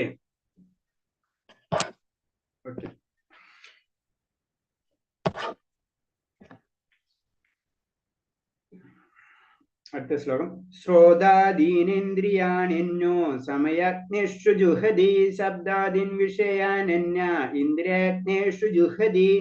ചിലർ കറകളഞ്ഞ ബ്രഹ്മചാരി ആത്മസംയമനമാകുന്ന അഗ്നിയിൽ ശ്രവണ പ്രക്രിയകളെയും ഇന്ദ്രിയങ്ങളെയും ഹോമിക്കുന്നു. മറ്റു ചിലർ ആത്മനിയന്ത്രണം കൈവരിച്ച് ഗൃഹസ്ഥർ ഇന്ദ്രിയ വിഷയങ്ങളായി ഇന്ദ്രിയങ്ങളാകുന്ന അഗ്നിയിൽ ഹോമിക്കുന്നു. അപ്പൊ ഇവിടെ എന്താണ്, ഏതാരാണെങ്കിലും ബ്രഹ്മചാരികളാണെങ്കിലും ഗൃഹസ്ഥരാണെങ്കിലും അവരെന്താണ്, അവർ ഇന്ദ്രിയ വിഷയങ്ങള് എല്ലാതും അഗ്നിയിൽ ഹോമിക്കുന്നു എന്ന് പറഞ്ഞു കഴിഞ്ഞാൽ അതിൽ ആസക്തി ഇല്ലാതിരിക്കുക. ഇൻഡയറക്റ്റ് ആയിട്ട് പറഞ്ഞു അത് അഗ്നി ഹോമിക്കുക എന്ന് പറഞ്ഞാൽ നമുക്ക് വേണ്ടാത്ത കാര്യങ്ങൾ അഗ്നിയിൽ നമ്മള് കരിച്ചു കളയാന്ന് പറയുന്നത് അതാണ്. അപ്പൊ നമ്മൾ ഇന്ദ്രിയങ്ങളിലെ കാര്യങ്ങളാണ് നമ്മൾ അത് ഗൃഹസ്ഥനായാലും ബ്രഹ്മചാരിയായാലും ചെയ്യേണ്ടതാണ്. അതാണ് ഗൃഹസ്ഥന്മാർക്ക് നമുക്കായാലും ആ ലെവലിലേക്ക് ഉയരാന്ന് പറയുന്നതിന്റെ കാരണമാണ്. നമ്മൾ അത് ഉണ്ടാക്കി എടുത്തു കഴിഞ്ഞാൽ, നമ്മൾ ഇന്ദ്രിയങ്ങളെ നിയന്ത്രിക്കാനുള്ള കഴിവ് ഉണ്ടാക്കി എടുത്തു കഴിഞ്ഞാൽ നമുക്ക് ഉയരാൻ കഴിയും. ബ്രഹ്മചാരികൾക്കും ഉയരാൻ കഴിയും. ബ്രഹ്മചാരിയുടെ പ്രത്യേകത എന്ന് പറഞ്ഞാൽ അവർക്ക് ബന്ധനങ്ങൾ കുറവായിരിക്കും. ഗൃഹസ്ഥരെ സംബന്ധിച്ച് ബന്ധനങ്ങൾ കൂടുതലായിരിക്കും. അപ്പൊ സാധാരണ രീതിയിൽ ഗൃഹസ്ഥർക്ക് കൂടുതൽ ബുദ്ധിമുട്ടായിരിക്കും അതായത് ബ്രഹ്മചാരികളിക്കലും. അവർ ജീവിതം മുഴുവൻ അതിന് സമർപ്പിച്ച് അപ്പൊ അവർക്ക് അത് മാത്രം ചിന്ത ഉണ്ടാവുള്ളൂ. പക്ഷെ നമുക്ക് അങ്ങനെയല്ല, നമുക്ക് പല പല ചിന്തകളാണ്. ഒരു സെക്കൻഡ് കഴിയുമ്പോഴേക്കും അടുത്ത ചിന്തകൾ വരും, അത് കഴിയുമ്പോഴേക്കും അടുത്തത് വരും. അപ്പൊ അതിൽ നിന്ന് നമുക്ക് മുക്തി നേടാൻ വളരെയധികം ബുദ്ധിമുട്ടാണ്. നമ്മൾ അത് കാരണം കൊണ്ട് തന്നെ നമ്മളെ പതിതമായ ആത്മാക്കൾ എന്ന് തന്നെ പറഞ്ഞു, നമുക്കത് എളുപ്പമല്ല ഗൃഹസ്ഥരെ സംബന്ധിച്ച്. അപ്പൊ അത് തന്നെയാണ് നമ്മളെ നാമജപത്തിന് ഇത്രയും ഇമ്പോർട്ടൻസും പറഞ്ഞ് നാമജപത്തിൽ കൂടി മാത്രമേ, അതല്ല ചൈതന്യ മഹാപ്രഭു പറയണെന്ന് വെച്ച് കഴിഞ്ഞാൽ ശരി അവർക്കൊക്കെ, പക്ഷെ സാധാരണ വ്യക്തികൾ അത്രയും പതിതമായ ആത്മാ അവരെ രക്ഷിക്കാൻ എന്താ വഴി? അപ്പൊ അതിന് ഭഗവാന്റെ നാമം അത് മാത്രമാണ് ഈ ലോകത്തിൽ ശുദ്ധമായിട്ടുള്ളത്. ബാക്കി അല്ലാതെ മാലിന്യമാണ്. നമുക്ക് പലപ്പോഴും ഞാൻ പറഞ്ഞിട്ടുണ്ടല്ലേ, കാരണം പൂജാരിയുടെ കാര്യങ്ങളതൊക്കെ അവർക്കൊന്നും അത്ര അറിയില്ല. അറിയുന്നവരും ഇല്ലായെങ്കിലല്ല, അപ്പൊ തീർച്ചയായിട്ടും ഉണ്ടാവാം.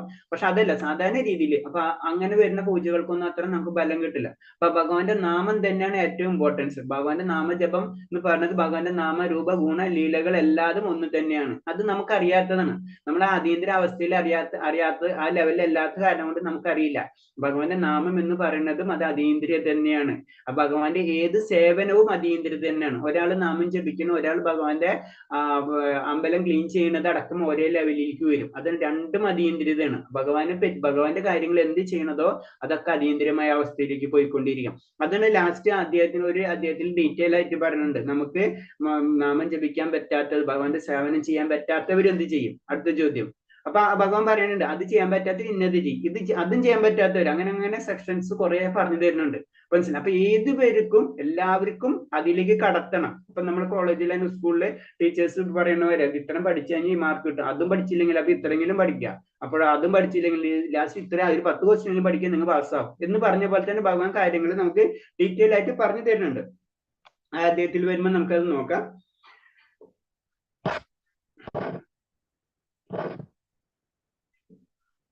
27ാമത്തെ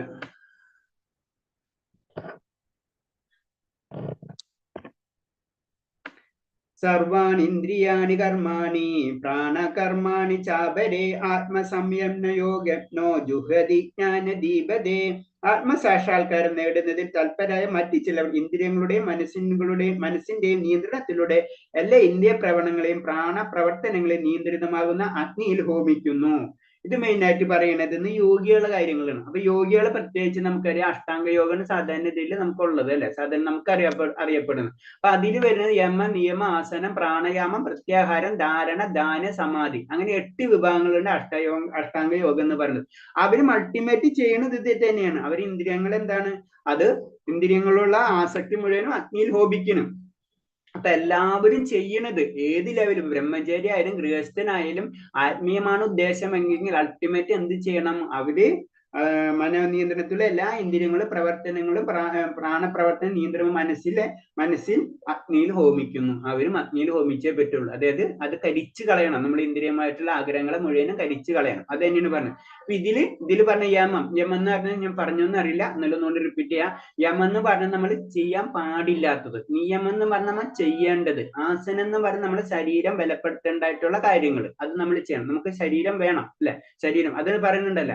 യോഗി എന്ന് പറയുമ്പോ ഭക്ഷണം കഴിക്കാത്തവനല്ല, പട്ടിണി കിടക്കുന്നവനല്ല, കൂടുതൽ കഴിക്കുന്നവനല്ല, രണ്ടിന്റെ ഇടയ്ക്ക് ലിമിറ്റഡ് ആയിട്ട് കഴിക്കണം. മനസ്സിലായി? അതുപോലെ ആസനം, നമുക്ക് ശരീരം വേണം, ശരീരം അതിന്റെ ലെവലിൽ കൊണ്ടുവന്നാലേ നമുക്ക് പല കാര്യങ്ങളും ചെയ്യാൻ പറ്റുള്ളൂ. ഭഗവാൻ ആ ശരീരം തന്നിട്ടുണ്ടെങ്കിൽ ആ ശരീരം ഭഗവാന് കൊണ്ട് ഉപയോഗിക്കാൻ വേണ്ടി ആ ശരീരത്തെ നമ്മൾ ബലപ്പെടുത്തിയെടുക്കുക. ആസനം നമ്മൾ കറക്റ്റ് ആയിട്ട് പ്രാണായാമം ചെയ്യുമ്പോൾ ആ പൊസിഷനിൽ നമ്മൾ ഇരിക്കണം. അപ്പൊ അതിന് ആസനങ്ങൾ ചെയ്താലേ നമുക്ക് അത് ബലം കിട്ടുള്ളൂ. അതാണ് പതഞ്ജലി മഹർഷി ആയ അഷ്ടാംഗ യോഗത്തിൽ കൂടെ കൊണ്ടുവരുന്നത്. അപ്പൊ ആസനായി, അതായത് ഫിസിക്കലായിട്ട് എക്സസൈസുകളും കാര്യങ്ങളും അതിന് കൂടുതലും വരാം. പ്രാണായാമം എന്ന് പറഞ്ഞാൽ ശ്വാസത്തെ നിയന്ത്രിക്കുക. പല രീതിയിലുള്ള നിയന്ത്രണങ്ങളുണ്ട്, പല മാർഗങ്ങൾ, അതിൽ തന്നെ അനവധി മാർഗങ്ങളുണ്ട് പല രീതിയിൽ. അങ്ങനെ പ്രാണായാമം.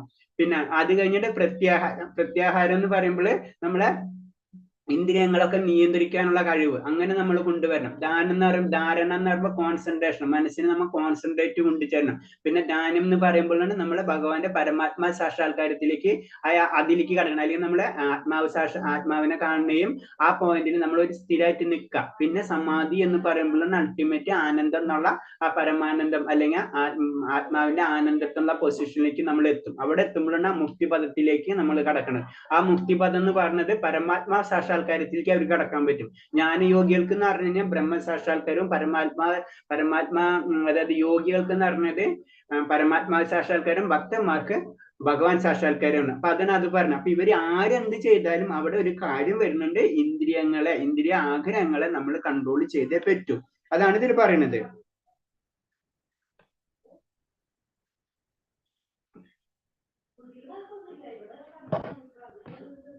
യോഗചര്യ യോഗ സിദ്ധാന്തങ്ങൾ പ്രവൃത്തിയിൽ വരുന്നതിന് ഏറ്റവും എളുപ്പം വഴി കൃഷ്ണബോധത്തിൻ്റെതാണ്. അപ്പൊ ഏത് ഇതെന്ന് വെച്ചാൽ കൃഷ്ണബോധമാണ് ഏറ്റവും എളുപ്പം എന്നാ പറയുന്നത്. നമുക്ക് അത് പറഞ്ഞു വെച്ചാൽ അങ്ങനെ അപ്പൊ സിമ്പിൾ ആയിട്ട് ഒരു ക്വസ്റ്റ്യൻ ചോദിക്കും.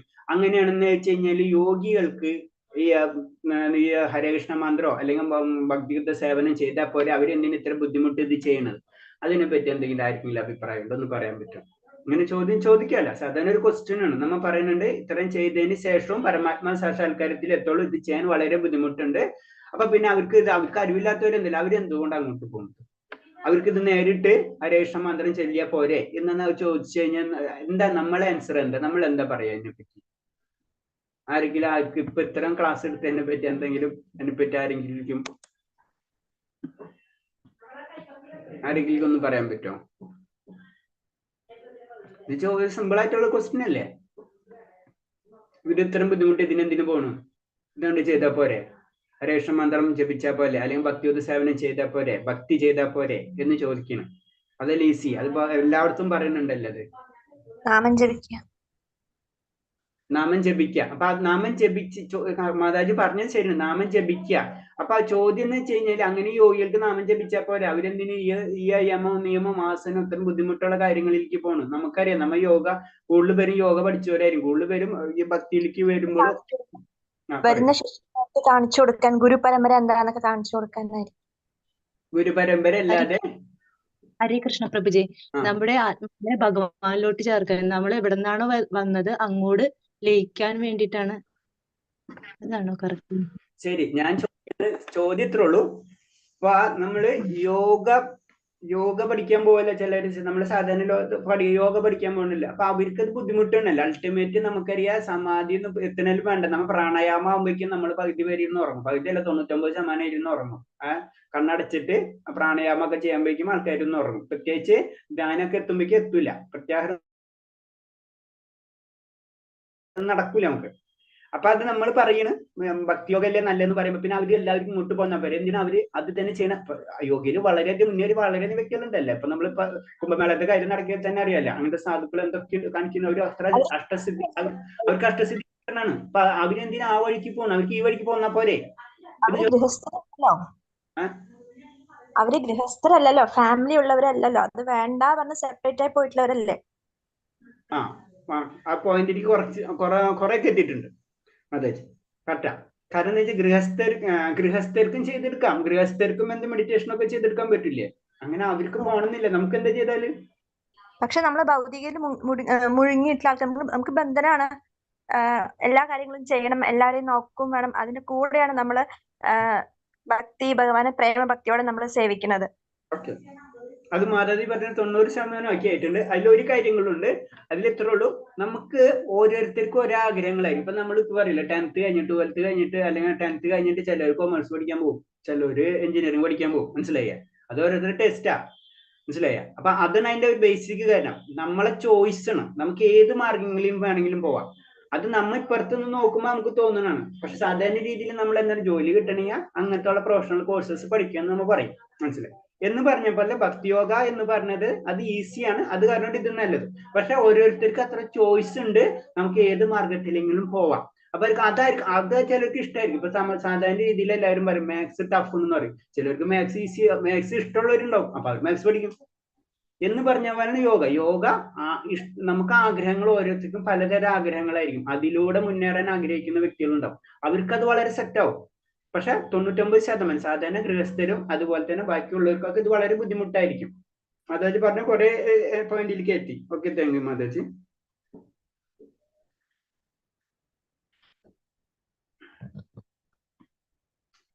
അടുത്ത ശ്ലോകം. ദ്രവ്യയജ്ഞസ്തോ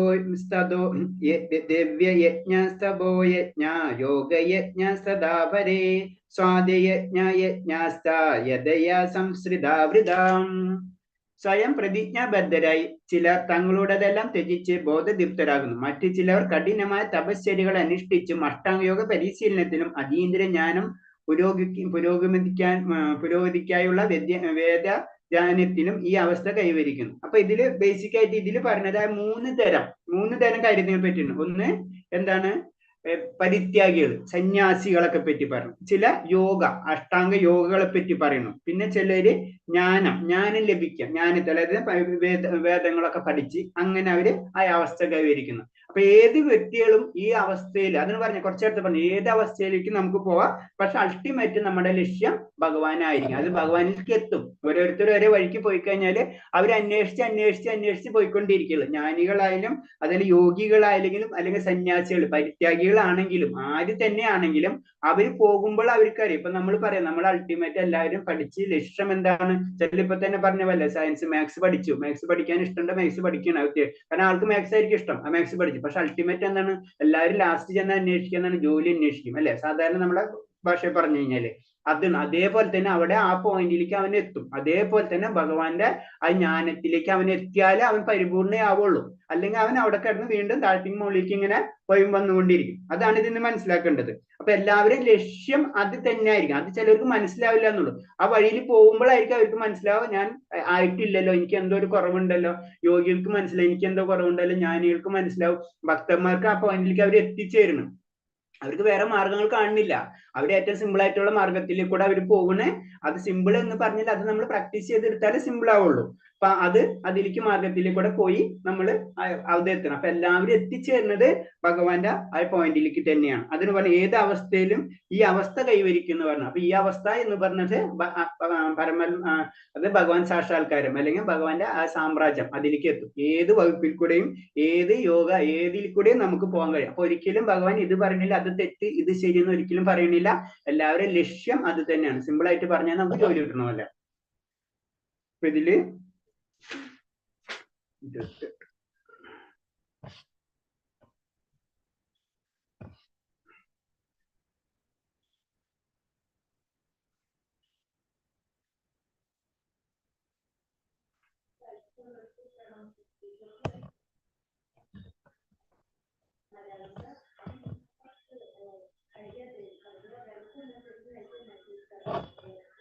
ഇരുപത്തൊമ്പതാമത്തെ ശ്ലോകം. അപാനജുഹതി പ്രാണം പ്രാണാപാനം തഥാ പരേ പ്രാണപനാഗതിരുദ്ധ പ്രാണയാമ പരായണ അപരേ നിയതാഹാര പ്രാണൻ പ്രാണേഷു ജുഹതി. ശ്വാസചലനത്തെ ഉച്ഛ്വാസ ചലനത്തെ ശ്വാസത്തിലും അർപ്പിച്ചുകൊണ്ട് ശ്വാസം നിരോധനം ചെയ്ത് സമാധിയിൽ വർത്തിക്കുന്നവൻ താല്പര്യമുള്ളവർ ചിലരുണ്ട്. ഇപ്രകാരം അവർ ശ്വാസത്തെ പൂർണ്ണമായി നിർത്തി അവസാനം സമാധിസ്ഥരാകുന്നു. മറ്റിൽ ചിലർ ആഹാര നിരോധനത്താൽ ഉച്ചാവസ്ഥ അതിൽ നിന്ന് ഹോമിക്കുന്നു. അപ്പൊ ഞാൻ പറഞ്ഞത് ഇതിൽ പറഞ്ഞേട്ടാ, അങ്ങനെ താല്പര്യമായവർ ചിലരുണ്ട്. അപ്പൊ താല്പര്യത്തെ ഭഗവാൻ ഹനിക്കുന്നില്ല. അവരുടെ താല്പര്യം അതാണെങ്കിൽ ആ രീതിയിൽ അവർ ഉയർന്ന് പതുക്കെ അവർക്ക് ലാസ്റ്റ് പോയിന്റിലേക്ക് അവർ എത്തും. അപ്പൊ അതാണ് പറഞ്ഞത്. അത് പല രീതിയിൽ അതില് യോഗര അവസ്ഥകളാണ്. ഉച്ചാവസ്ഥയിലും ശ്വാസചലനത്തെ നിയന്ത്രിക്കുന്ന പല രീതികളൊക്കെ ഉണ്ട്. ഇപ്പൊ ഹഠയോഗ, അഷ്ടാംഗ, അങ്ങനെ പലതരം ഉണ്ട്. നമുക്കറിയാത്ത പല രീതിയിലുള്ള യോഗാഭ്യാസങ്ങളുണ്ട്. നമുക്കിപ്പോ ക്രിയായോഗ അങ്ങനെ പലതും കേട്ടിട്ടില്ല നമ്മൾ. അങ്ങനെ പല രീതിയിൽ യോഗകളുണ്ട്. അപ്പൊ അതിലൊന്നാണ് അഷ്ടാംഗ യോഗം. അതിൽ തന്നെ കുറെ സെക്ഷൻസ് തിരിഞ്ഞു പോകുന്നുണ്ട്. അങ്ങനെ പല സെക്ഷൻ ഇപ്പൊ നമുക്കറിയാം. ഇവരൊക്കെ നാഗസന്യാസികള്, പിന്നെ അഘോരികള്, അവരൊക്കെ സാധനകൾ ചെയ്യുന്ന വ്യക്തികളുണ്ടല്ല. അവർക്ക് അവരുടെ യോഗ ഇതുണ്ട്. അവർ അൾട്ടിമേറ്റ് ചെന്ന് എത്തുന്നത് ആദ്യം തന്നെ ഭഗവാൻ പരമശിവനിലെത്തും. പരമശിവൻ എന്ന് പറഞ്ഞത് ഭഗവാൻ തന്നെ ഏറ്റവും കൂടുതൽ ഭക്തനാണ് ഭഗവാന്റെ അല്ലേ. അപ്പൊ അവിടെ നിന്ന് എത്തി പിന്നെ അവിടുത്തെ ലെവലിലേക്ക് എത്തും. അതും പറയുന്നുണ്ട്. നമുക്ക് ഏത് ആഗ്രഹമാണ് നമുക്കുള്ളത് അതിനനുസരിച്ചുള്ള ദേവനെ ഭഗവാൻ തന്നെ നമുക്ക് കണക്ട് ചെയ്ത് തരുന്നതാണ്. ചിലർക്ക് ദുർഗാദേവിനായിരിക്കും ഇഷ്ടം, ചിലർക്ക് ശിവനായിരിക്കും ഇഷ്ടം, ചിലർക്ക് സുബ്രഹ്മണ്യ സ്വാമിനായിരിക്കും ഇഷ്ടം. അതിന് കാരണം എന്ന് പറഞ്ഞാൽ നമുക്കുള്ള ആഗ്രഹം അതിനനുസരിച്ചുള്ള ദേവതകളെ നമുക്ക് കണക്ട് ചെയ്ത് തരുന്നതാണ് ഭഗവാൻ. അതാണ് പറഞ്ഞത്. നമുക്ക് പറഞ്ഞല്ലോ, പ്രൈം മിനിസ്റ്റർ ഒരു നിയമം ഉണ്ടാക്കി കഴിഞ്ഞാൽ അത് തരുന്നത് പഞ്ചായത്തിലുള്ള ആൾക്കാരായിരിക്കും അല്ലെ. അപ്പൊ അത് ഏതിന് പാസ്സായിട്ടുള്ള ആ പാസ് അനുസരിച്ചുള്ള നമുക്ക് കണക്ട് ചെയ്ത് കിട്ടും എന്ന് പറഞ്ഞ പോലെ തന്നെയുണ്ട്. അപ്പൊ അങ്ങനെ നമ്മൾ മനസ്സിലായി. അപ്പൊ നമ്മളെ ഓരോരുത്തരും അതിനെ നമ്മൾ കുറ്റം, അവർ തെറ്റ് ശരി എന്ന് പറയാൻ പാടില്ല. അവര് അതിന്ന് വീണ്ടും മുകളിലേക്ക് കയറും. അതാണ് അതിൻ്റെത്. ഇപ്പൊ ദുർഗാദേവിനെ പ്രാർത്ഥിച്ചിരുന്ന വ്യക്തികൾക്ക് ആ ചാൻസ് കിട്ടുമ്പോൾ അത് ദുർഗാദേവിയുടെ അനുഗ്രഹം അവിടെ നിന്ന് കിട്ടും. കാരണം അവിടെ നിന്ന് കിട്ടിക്കഴിഞ്ഞാൽ നമ്മൾ അടുത്ത സെക്ഷനിലേക്ക് നമുക്ക് കയറാൻ പറ്റുള്ളൂ. കൂടുതൽ വ്യക്തികൾ ശ്രദ്ധിച്ചാൽ അറിയാം, ചിലർ ദുർഗാദേവിയുടെ ഉപാസകരായിരിക്കാം കൃഷ്ണാബോധത്തിലേക്ക് വന്നിട്ടുണ്ടാവും. കാരണം എന്ന് വെച്ചാൽ അവിടെ എത്തുമ്പോൾ അവിടെ നിന്നുള്ള ഇത് കിട്ടണം. അതാണ് പറഞ്ഞത് 3 ലോകങ്ങൾ പറയുമ്പോൾ 3 ശക്തികൾ എന്ന് പറയുന്ന ഭഗവാന്റെ ബഹിരംഗ ശക്തി, അതായത് ദുർഗാദേവി കഴിഞ്ഞിട്ട് ആന്തരിക ശക്തി, അതായത് രാധാറാണി ഇങ്ങനെ കഴിഞ്ഞിട്ടാണ് ഭഗവാനിലേക്ക് നമ്മൾ കടക്കുന്നത്. മനസ്സിലായേ? അപ്പൊ അവിടെ നിന്നുള്ള ശക്തികളെ നമുക്ക് അവരെ അനുഗ്രഹം ഇല്ലാതെ നമുക്ക് മുകളിലേക്ക് കയറാൻ പറ്റില്ല. മനസ്സിലായി? കാരണം ഭഗവാന്റെ അടുത്ത് ചെല്ലുന്നതോടുകൂടി ഇവർ ഓട്ടോമാറ്റിക് ആയിട്ട് നമ്മളെ അനുഗ്രഹിക്കും. നമ്മളെ നാട്ടിലത്തെ നമ്മളെ ചിന്താഗതിയിലെ ദേവന്മാർക്ക് അങ്ങോട്ടും ഇങ്ങോട്ടും ഇന്ന ദേവനെ പൂജിച്ചാലോ ഈ ദേവന് നമ്മൾ ചെയ്തിരുന്ന രീതിയിൽ അത് നമ്മൾ പൂജാ റൂമില് എല്ലാവരും ഫോട്ടോകൾ ഉണ്ടാവും. എന്നിട്ട് നമ്മൾ ഒരു സ്ഥലത്ത് ഒരു ദേവനെ പൂജിക്കും. പിന്നെ നമുക്ക് വിഷമം, ഈ ദേവനെ പൂജിച്ച് ഞാൻ അടുത്ത ദേവൻ വിഷമിച്ച് ആ ദേവനെ ഇരുന്ന് പൂജിക്കും. പക്ഷെ അത് നമ്മളെ തെറ്റിദ്ധാരണ. അവര് തമ്മിൽ അങ്ങനത്തെ യാതൊരു പ്രശ്നമില്ല. മനസ്സിലായില്ലേ? അതാണ് പറഞ്ഞത്. അവർക്കറിയാം ആരെയാണ് പൂജിക്കേണ്ടതെന്നും എന്താ പൂജിക്കേണ്ടത്, പൂജ ചെയ്യുന്ന വ്യക്തിയുടെ കാര്യങ്ങളൊക്കെ അവർക്കറിയാം. അപ്പൊ നമ്മൾ അങ്ങനത്തെ വിഷമിക്കേണ്ട ആവശ്യമില്ല. അതൊക്കെ വിഷമിക്കേണ്ട അവസ്ഥ അതൊക്കെ നമുക്ക് എപ്പോഴും മനസ്സിലാവും. നമ്മൾ അതിന്റെ ലെവലിലേക്ക് വരുമ്പോൾ നമ്മൾ ചെയ്യും. അപ്പൊ ആദ്യമേ തന്നെ ഇത് ചെയ്യുന്നത് തെറ്റെന്നും പറയാൻ പറ്റില്ല, ശരിയെന്നും നമുക്ക് പറയാൻ പറ്റില്ല. ചെയ്യണം നമ്മൾ ചെയ്തു പോവാം. പക്ഷെ അൾട്ടിമേറ്റ് എന്താണ്? നമ്മുടെ ലക്ഷ്യം ഭഗവാനായിരിക്കണം. ആ മൈൻഡ് നമ്മൾക്ക് എപ്പോഴായിട്ട് ഉണ്ടായിരിക്കണം. എവിടെ പൂജ ചെയ്താലും എന്ത് ചെയ്താലും നമ്മുടെ മൈൻഡ് എപ്പോഴും ഉണ്ടായിരിക്കണം. നമ്മൾ പ്രാർത്ഥിക്കേണ്ടത് അത് തന്നെയെന്ന് പറയാം. പ്രാർത്ഥിക്കേണ്ടത് ഭഗവാനോട് നമ്മൾ പ്രാർത്ഥിക്കേണ്ടത് ഏത് ദേവന്മാരെ അടുത്ത് പോയാലും പ്രാർത്ഥിക്കേണ്ടത് എന്ന് ഭക്തി തരാൻ വേണ്ടി പ്രാർത്ഥിക്കണം. അല്ലെങ്കിൽ നമുക്ക് ഈ ഭഗവാന്റെ ലോകത്തെത്താൻ ആ ഭക്തി കിട്ടിക്കഴിഞ്ഞാൽ എല്ലാതും കിട്ടി നമുക്ക്. അത് നമ്മൾ ഷോർട്ട് കട്ടാ പറയുന്നത്. കാരണം ഭഗവാൻ നമ്മളെ എടുത്തെത്തി കഴിഞ്ഞാൽ അർജുനൻ എന്താ ചെയ്തത്? വളരെ സിമ്പിൾ ആയിട്ട് ദുര്യോധന എല്ലാതും വാങ്ങിച്ച്. അർജുനൻ വാങ്ങിച്ചത് ഒരൊറ്റ കാര്യം മാത്രമേ ഉള്ളൂ, ഭഗവാൻ ഇങ്ങോട്ട് വാങ്ങിച്ച്. മനസ്സിലായി? അത് തന്നെ ആയിരിക്കണം നമ്മുടെ ലക്ഷ്യം. ഭഗവാന് നമ്മളെ കൈ കിട്ടിക്കഴിഞ്ഞാൽ ബാക്കി എല്ലാതും ഭഗവാന്റെ കയ്യിലാണ് എല്ലാതും. മനസ്സിലായി? അപ്പൊ ഭഗവാൻ നമ്മളെ കൈ കിട്ടിക്കഴിഞ്ഞാൽ അതിന് ആ ഭക്തിയിൽ കൂടെ മാത്രം ഭഗവാൻ നമുക്ക് കിട്ടുള്ളൂ. മനസ്സിലായി? ആ ഭക്തി കൂടെ ഭഗവാൻ നമുക്ക് കിട്ടിക്കഴിഞ്ഞാൽ ബാക്കി എല്ലാതും നമ്മളെ കയ്യിലായി കഴിഞ്ഞു. അതാണ് ഭക്തിയുദ്ധ സേവനം എന്ന് പറയുന്നത് നമ്മള്. ഓക്കെ,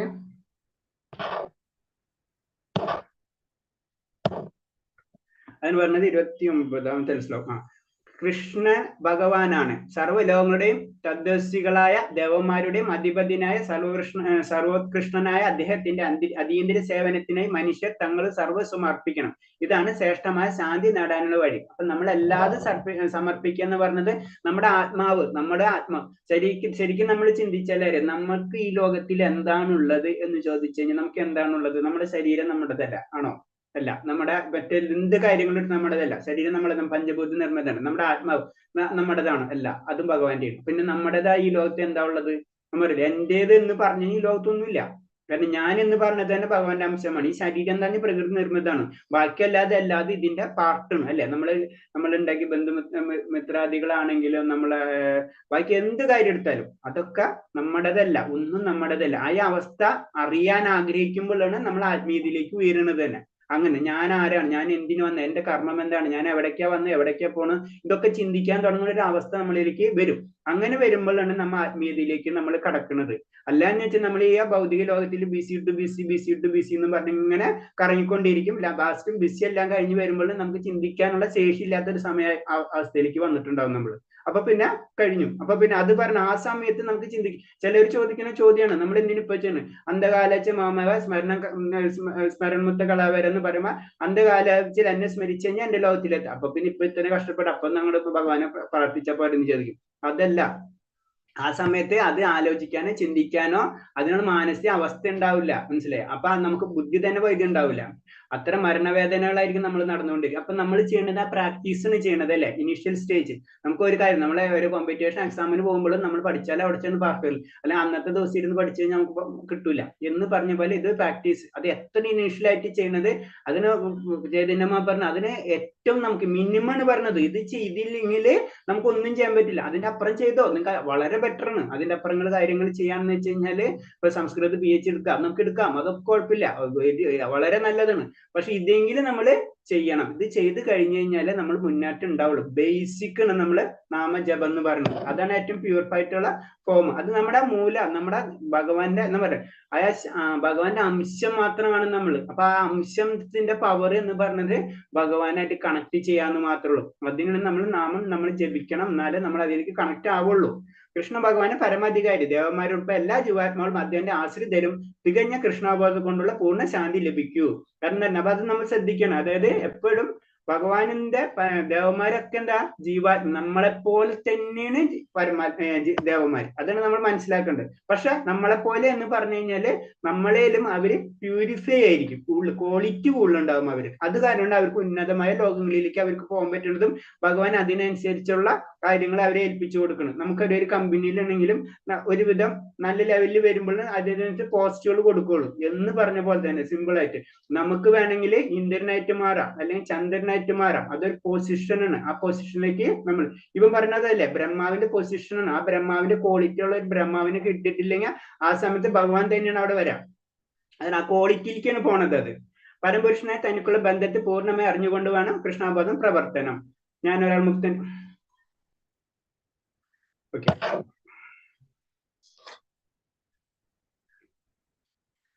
അടുത്ത ശ്ലോകം ചരിത്രമുള്ളൂ കഴിഞ്ഞ. ഓക്കെ, അപ്പൊ നിർത്താൻ ചെയ്യാം. നമുക്ക് 29 ശ്ലോകമല്ലേ വായിച്ചത്?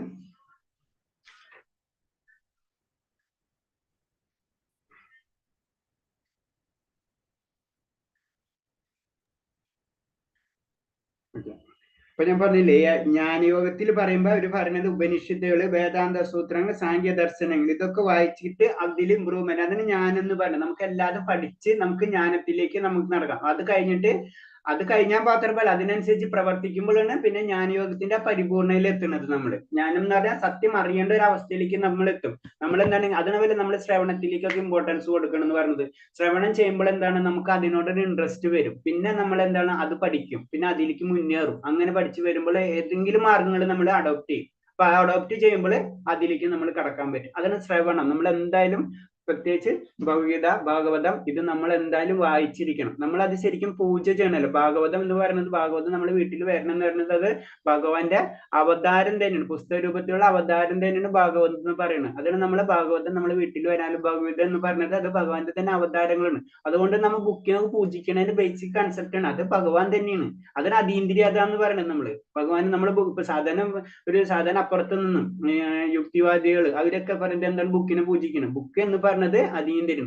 അതായത് പ്രഹ്ലാദ മഹാരാജാവ് തൂണിലും തുരുമ്പിലും ഉണ്ടെന്ന് ഭഗവാൻ അവിടെ നിന്ന് ഇറങ്ങി വരാനുണ്ടെന്ന് വെച്ച് കഴിഞ്ഞാൽ അത് നമ്മൾ വിശ്വസിക്കുന്നുണ്ടെങ്കിൽ ഇത് നമ്മൾ വിശ്വസിക്കുക, അത് വിശ്വസിക്കുന്നില്ലെങ്കിൽ ഇത് വിശ്വസിക്കുക. പക്ഷെ നമ്മുടെ നാട്ടിലത്തെ പ്രത്യേകത നമുക്കറിയാം, ഗോവർദ്ധനെങ്കിലും വിശ്വസിക്കില്ല, ഭഗവാന്റെ 16,108 ഭാര്യമാരുണ്ടെന്ന് വിശ്വസിച്ച് അതിന്റെ കഥകൾ അവർ മനസ്സിലായ എന്താണ് 16,108 എന്നുള്ള ആ കണക്ക്, അതിന്റെ കണക്ക് എന്താണെന്നും കൂടെ ആ കൺസെപ്റ്റ് അടക്കം കൂടെ അവർക്ക് അറിയില്ല. അത് അവർ ശ്രദ്ധിക്കില്ല.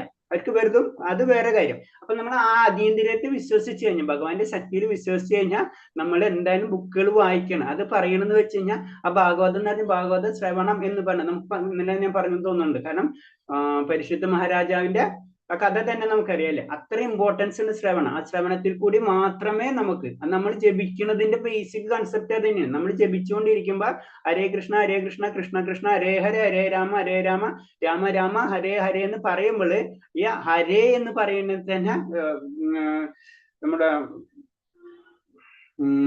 രാധാറാണിയുടെ ശബ്ദമാണ് ശരിക്കും പറഞ്ഞു കഴിഞ്ഞാൽ. അത് ആ ശക്തിയാണ്. പിന്നെ കൃഷ്ണന്റെ ഭഗവാൻ ആകൃഷ്ണനാണ്, ബലരാമനാണ്. ഭഗവാന്റെ ആദ്യത്തെ വിസ്തരണമാണ്. ഇതിന് ആദ്യ മൂല്യത്തിനാണ് നമ്മൾ ആരാധിക്കുന്നത്. അവിടെയാണ് നമ്മൾ ആ കൺസെപ്റ്റിനെ നമ്മൾ ചെയ്യുന്നത്. അങ്ങനെ ചെയ്തു വരുമ്പോൾ എന്താ ചെയ്യുന്നത്, നമ്മൾ അത് കേൾക്കണം അല്ലെ. നമ്മൾ പറയുന്നോട് നാവാണ് ഏറ്റവും ഡേഞ്ചറസ് ആയിട്ടുള്ള ഇന്ദ്രിയം അല്ലെ, അറിയാല. ഇന്ദ്രിയം രണ്ട്, ബാക്കി എല്ലാത്തിനും ഒരു കാര്യമുള്ളൂ, പക്ഷെ നാവിന് 2 കാര്യമുണ്ട്. ആ ഇന്ദ്രിയത്തിന് ആദ്യം നമ്മൾ പിടിക്കുന്നത്, ആ ഇന്ദ്രിയത്തിനെ കൺട്രോൾ ചെയ്യണതാണ് അതായത് ഇത് നാവിന്റെ പ്രശ്നം 2 പ്രശ്നമാണ്. അപ്പൊ 2 പ്രശ്നത്തിനെ സ്റ്റോപ്പ് ചെയ്യാൻ വേണ്ടിയാണ് നമ്മൾ നാമം ജപിക്കുന്നത്. അത് ചെയ്തിട്ട് നമ്മൾ എന്ത് ചെയ്യണം, നമ്മൾ ചെവി കേൾക്കണം, ആ ശ്രവണം ചെയ്യണം. ആ ശ്രവണം കേൾക്കുന്നതോട് നമ്മൾ ആ സ്മരണത്തിലേക്ക് പോകണം. അപ്പൊ ആദ്യത്തെ സർക്കിള് പൂർത്തിയാണ്. നമ്മൾ ശ്രവണ പറയില്ലേ, ശ്രവണ പിന്നെ കീർത്തന, സ്മരണ, ആ 3 കാര്യങ്ങളും കൂടെ നമ്മൾ അത് കണക്ട് ആവും. അതാണ് ബേസിക്. അവിടെ നിന്ന് പിന്നെ നമ്മൾ തുടക്കണത്. നമ്മൾ ഇത് ഇപ്പൊ പറയുമ്പോൾ നമ്മൾ ഈസി ആയിട്ട് പറയും ഇത് ചെയ്താൽ മതി, പക്ഷെ അതല്ലേ നമ്മൾ പതുക്കെ പതുക്കെ ഉയരണം. അത് പറയില്ലേ, അത് 1ാം ക്ലാസ്സിൽ LKG നമ്മൾ ABCD എഴുതുന്ന പോലെ തന്നെയാണ് ഇത് ആദ്യം ഇനീഷ്യൽ സ്റ്റെപ്പ്. ഇനീഷ്യൽ സ്റ്റെപ്പ് ചെയ്യാണ്ട് നമുക്ക് കടക്കാൻ പറ്റില്ല. നമുക്ക് വേറെ മാർഗങ്ങളുണ്ട്. ആ മാർഗങ്ങളിലേക്ക് പോയി കഴിഞ്ഞാൽ വേറെ രീതി. ഇപ്പൊ ചിലർ ഡയറക്റ്റ് സ്പോർട്സിൽ പഠിക്കാനുണ്ടാവും, ചിലർ മ്യൂസിക് പഠിക്കാൻ പോകും, അത് അവരിഷ്ടം അവർക്ക്. പക്ഷെ നമ്മൾ ഏതാണെങ്കിൽ ലക്ഷ്യം എന്താണ്, ഒരു പോയിന്റ് ഉണ്ട്, അതിലേക്ക് തന്നെ നമ്മൾ കടക്കണം. ഹരേഷ്ണ, ഞാൻ എന്തെങ്കിലും ചോദിക്കാനുണ്ടെങ്കിൽ പറയാം. ഇത്തരം പറഞ്ഞ ശ്ലോകത്തില് നിങ്ങൾക്ക് ഇന്ന് പറഞ്ഞാൽ എന്താ മനസ്സിലായെന്നൊന്ന് പറയാൻ പറ്റും? ഹരേഷ്ണ, ഇന്ന് എടുത്ത ക്ലാസ്സുകൾ എന്താണ് ഉദ്ദേശിച്ചിരുന്നത്? ഒരിക്കലും ശ്രദ്ധിച്ചിരുന്നു എല്ലാവരും?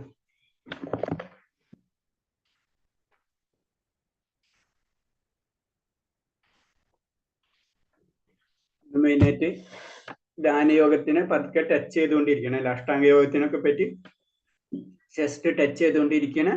പിന്നെ എല്ലാത്തിൻ്റെ ലക്ഷ്യം അത് എന്താ പറയണ, ആചാര്യനായാലും അല്ലെങ്കിൽ ബ്രാഹ്മണരായാലും അല്ലെങ്കിൽ ബ്രഹ്മചാരി ആണെങ്കിൽ ഏതാണെങ്കിലും അവരെ ലക്ഷ്യം ഇന്ദ്രിയങ്ങളെ നിയന്ത്രിക്കാതാണ്. ഇന്ദ്രിയങ്ങളെ നിയന്ത്രിക്കാതെ നമുക്ക് ആത്മീയ സാക്ഷാത്കാരം ലഭിക്കില്ല. അതാണ് ഇതിൻ്റെ ഒരു കൺക്ലൂഷൻ വരുന്നത്. അതാണ് അതീന്ദ്രിയത. അത് കൺട്രോൾ ചെയ്താൽ നമ്മൾ അതീന്ദ്രിയമായിട്ടുള്ള അവസ്ഥയിലേക്ക് നമ്മൾ മാറുള്ളൂ.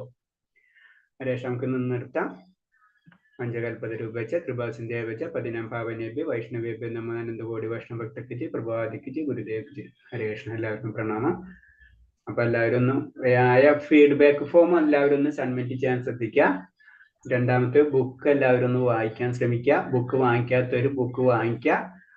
പിന്നെ ജപിക്കാൻ ശ്രമിക്കുക. എല്ലാവരും 1-2 പ്രാവശ്യമെങ്കിലും ജപം ചെയ്യാം.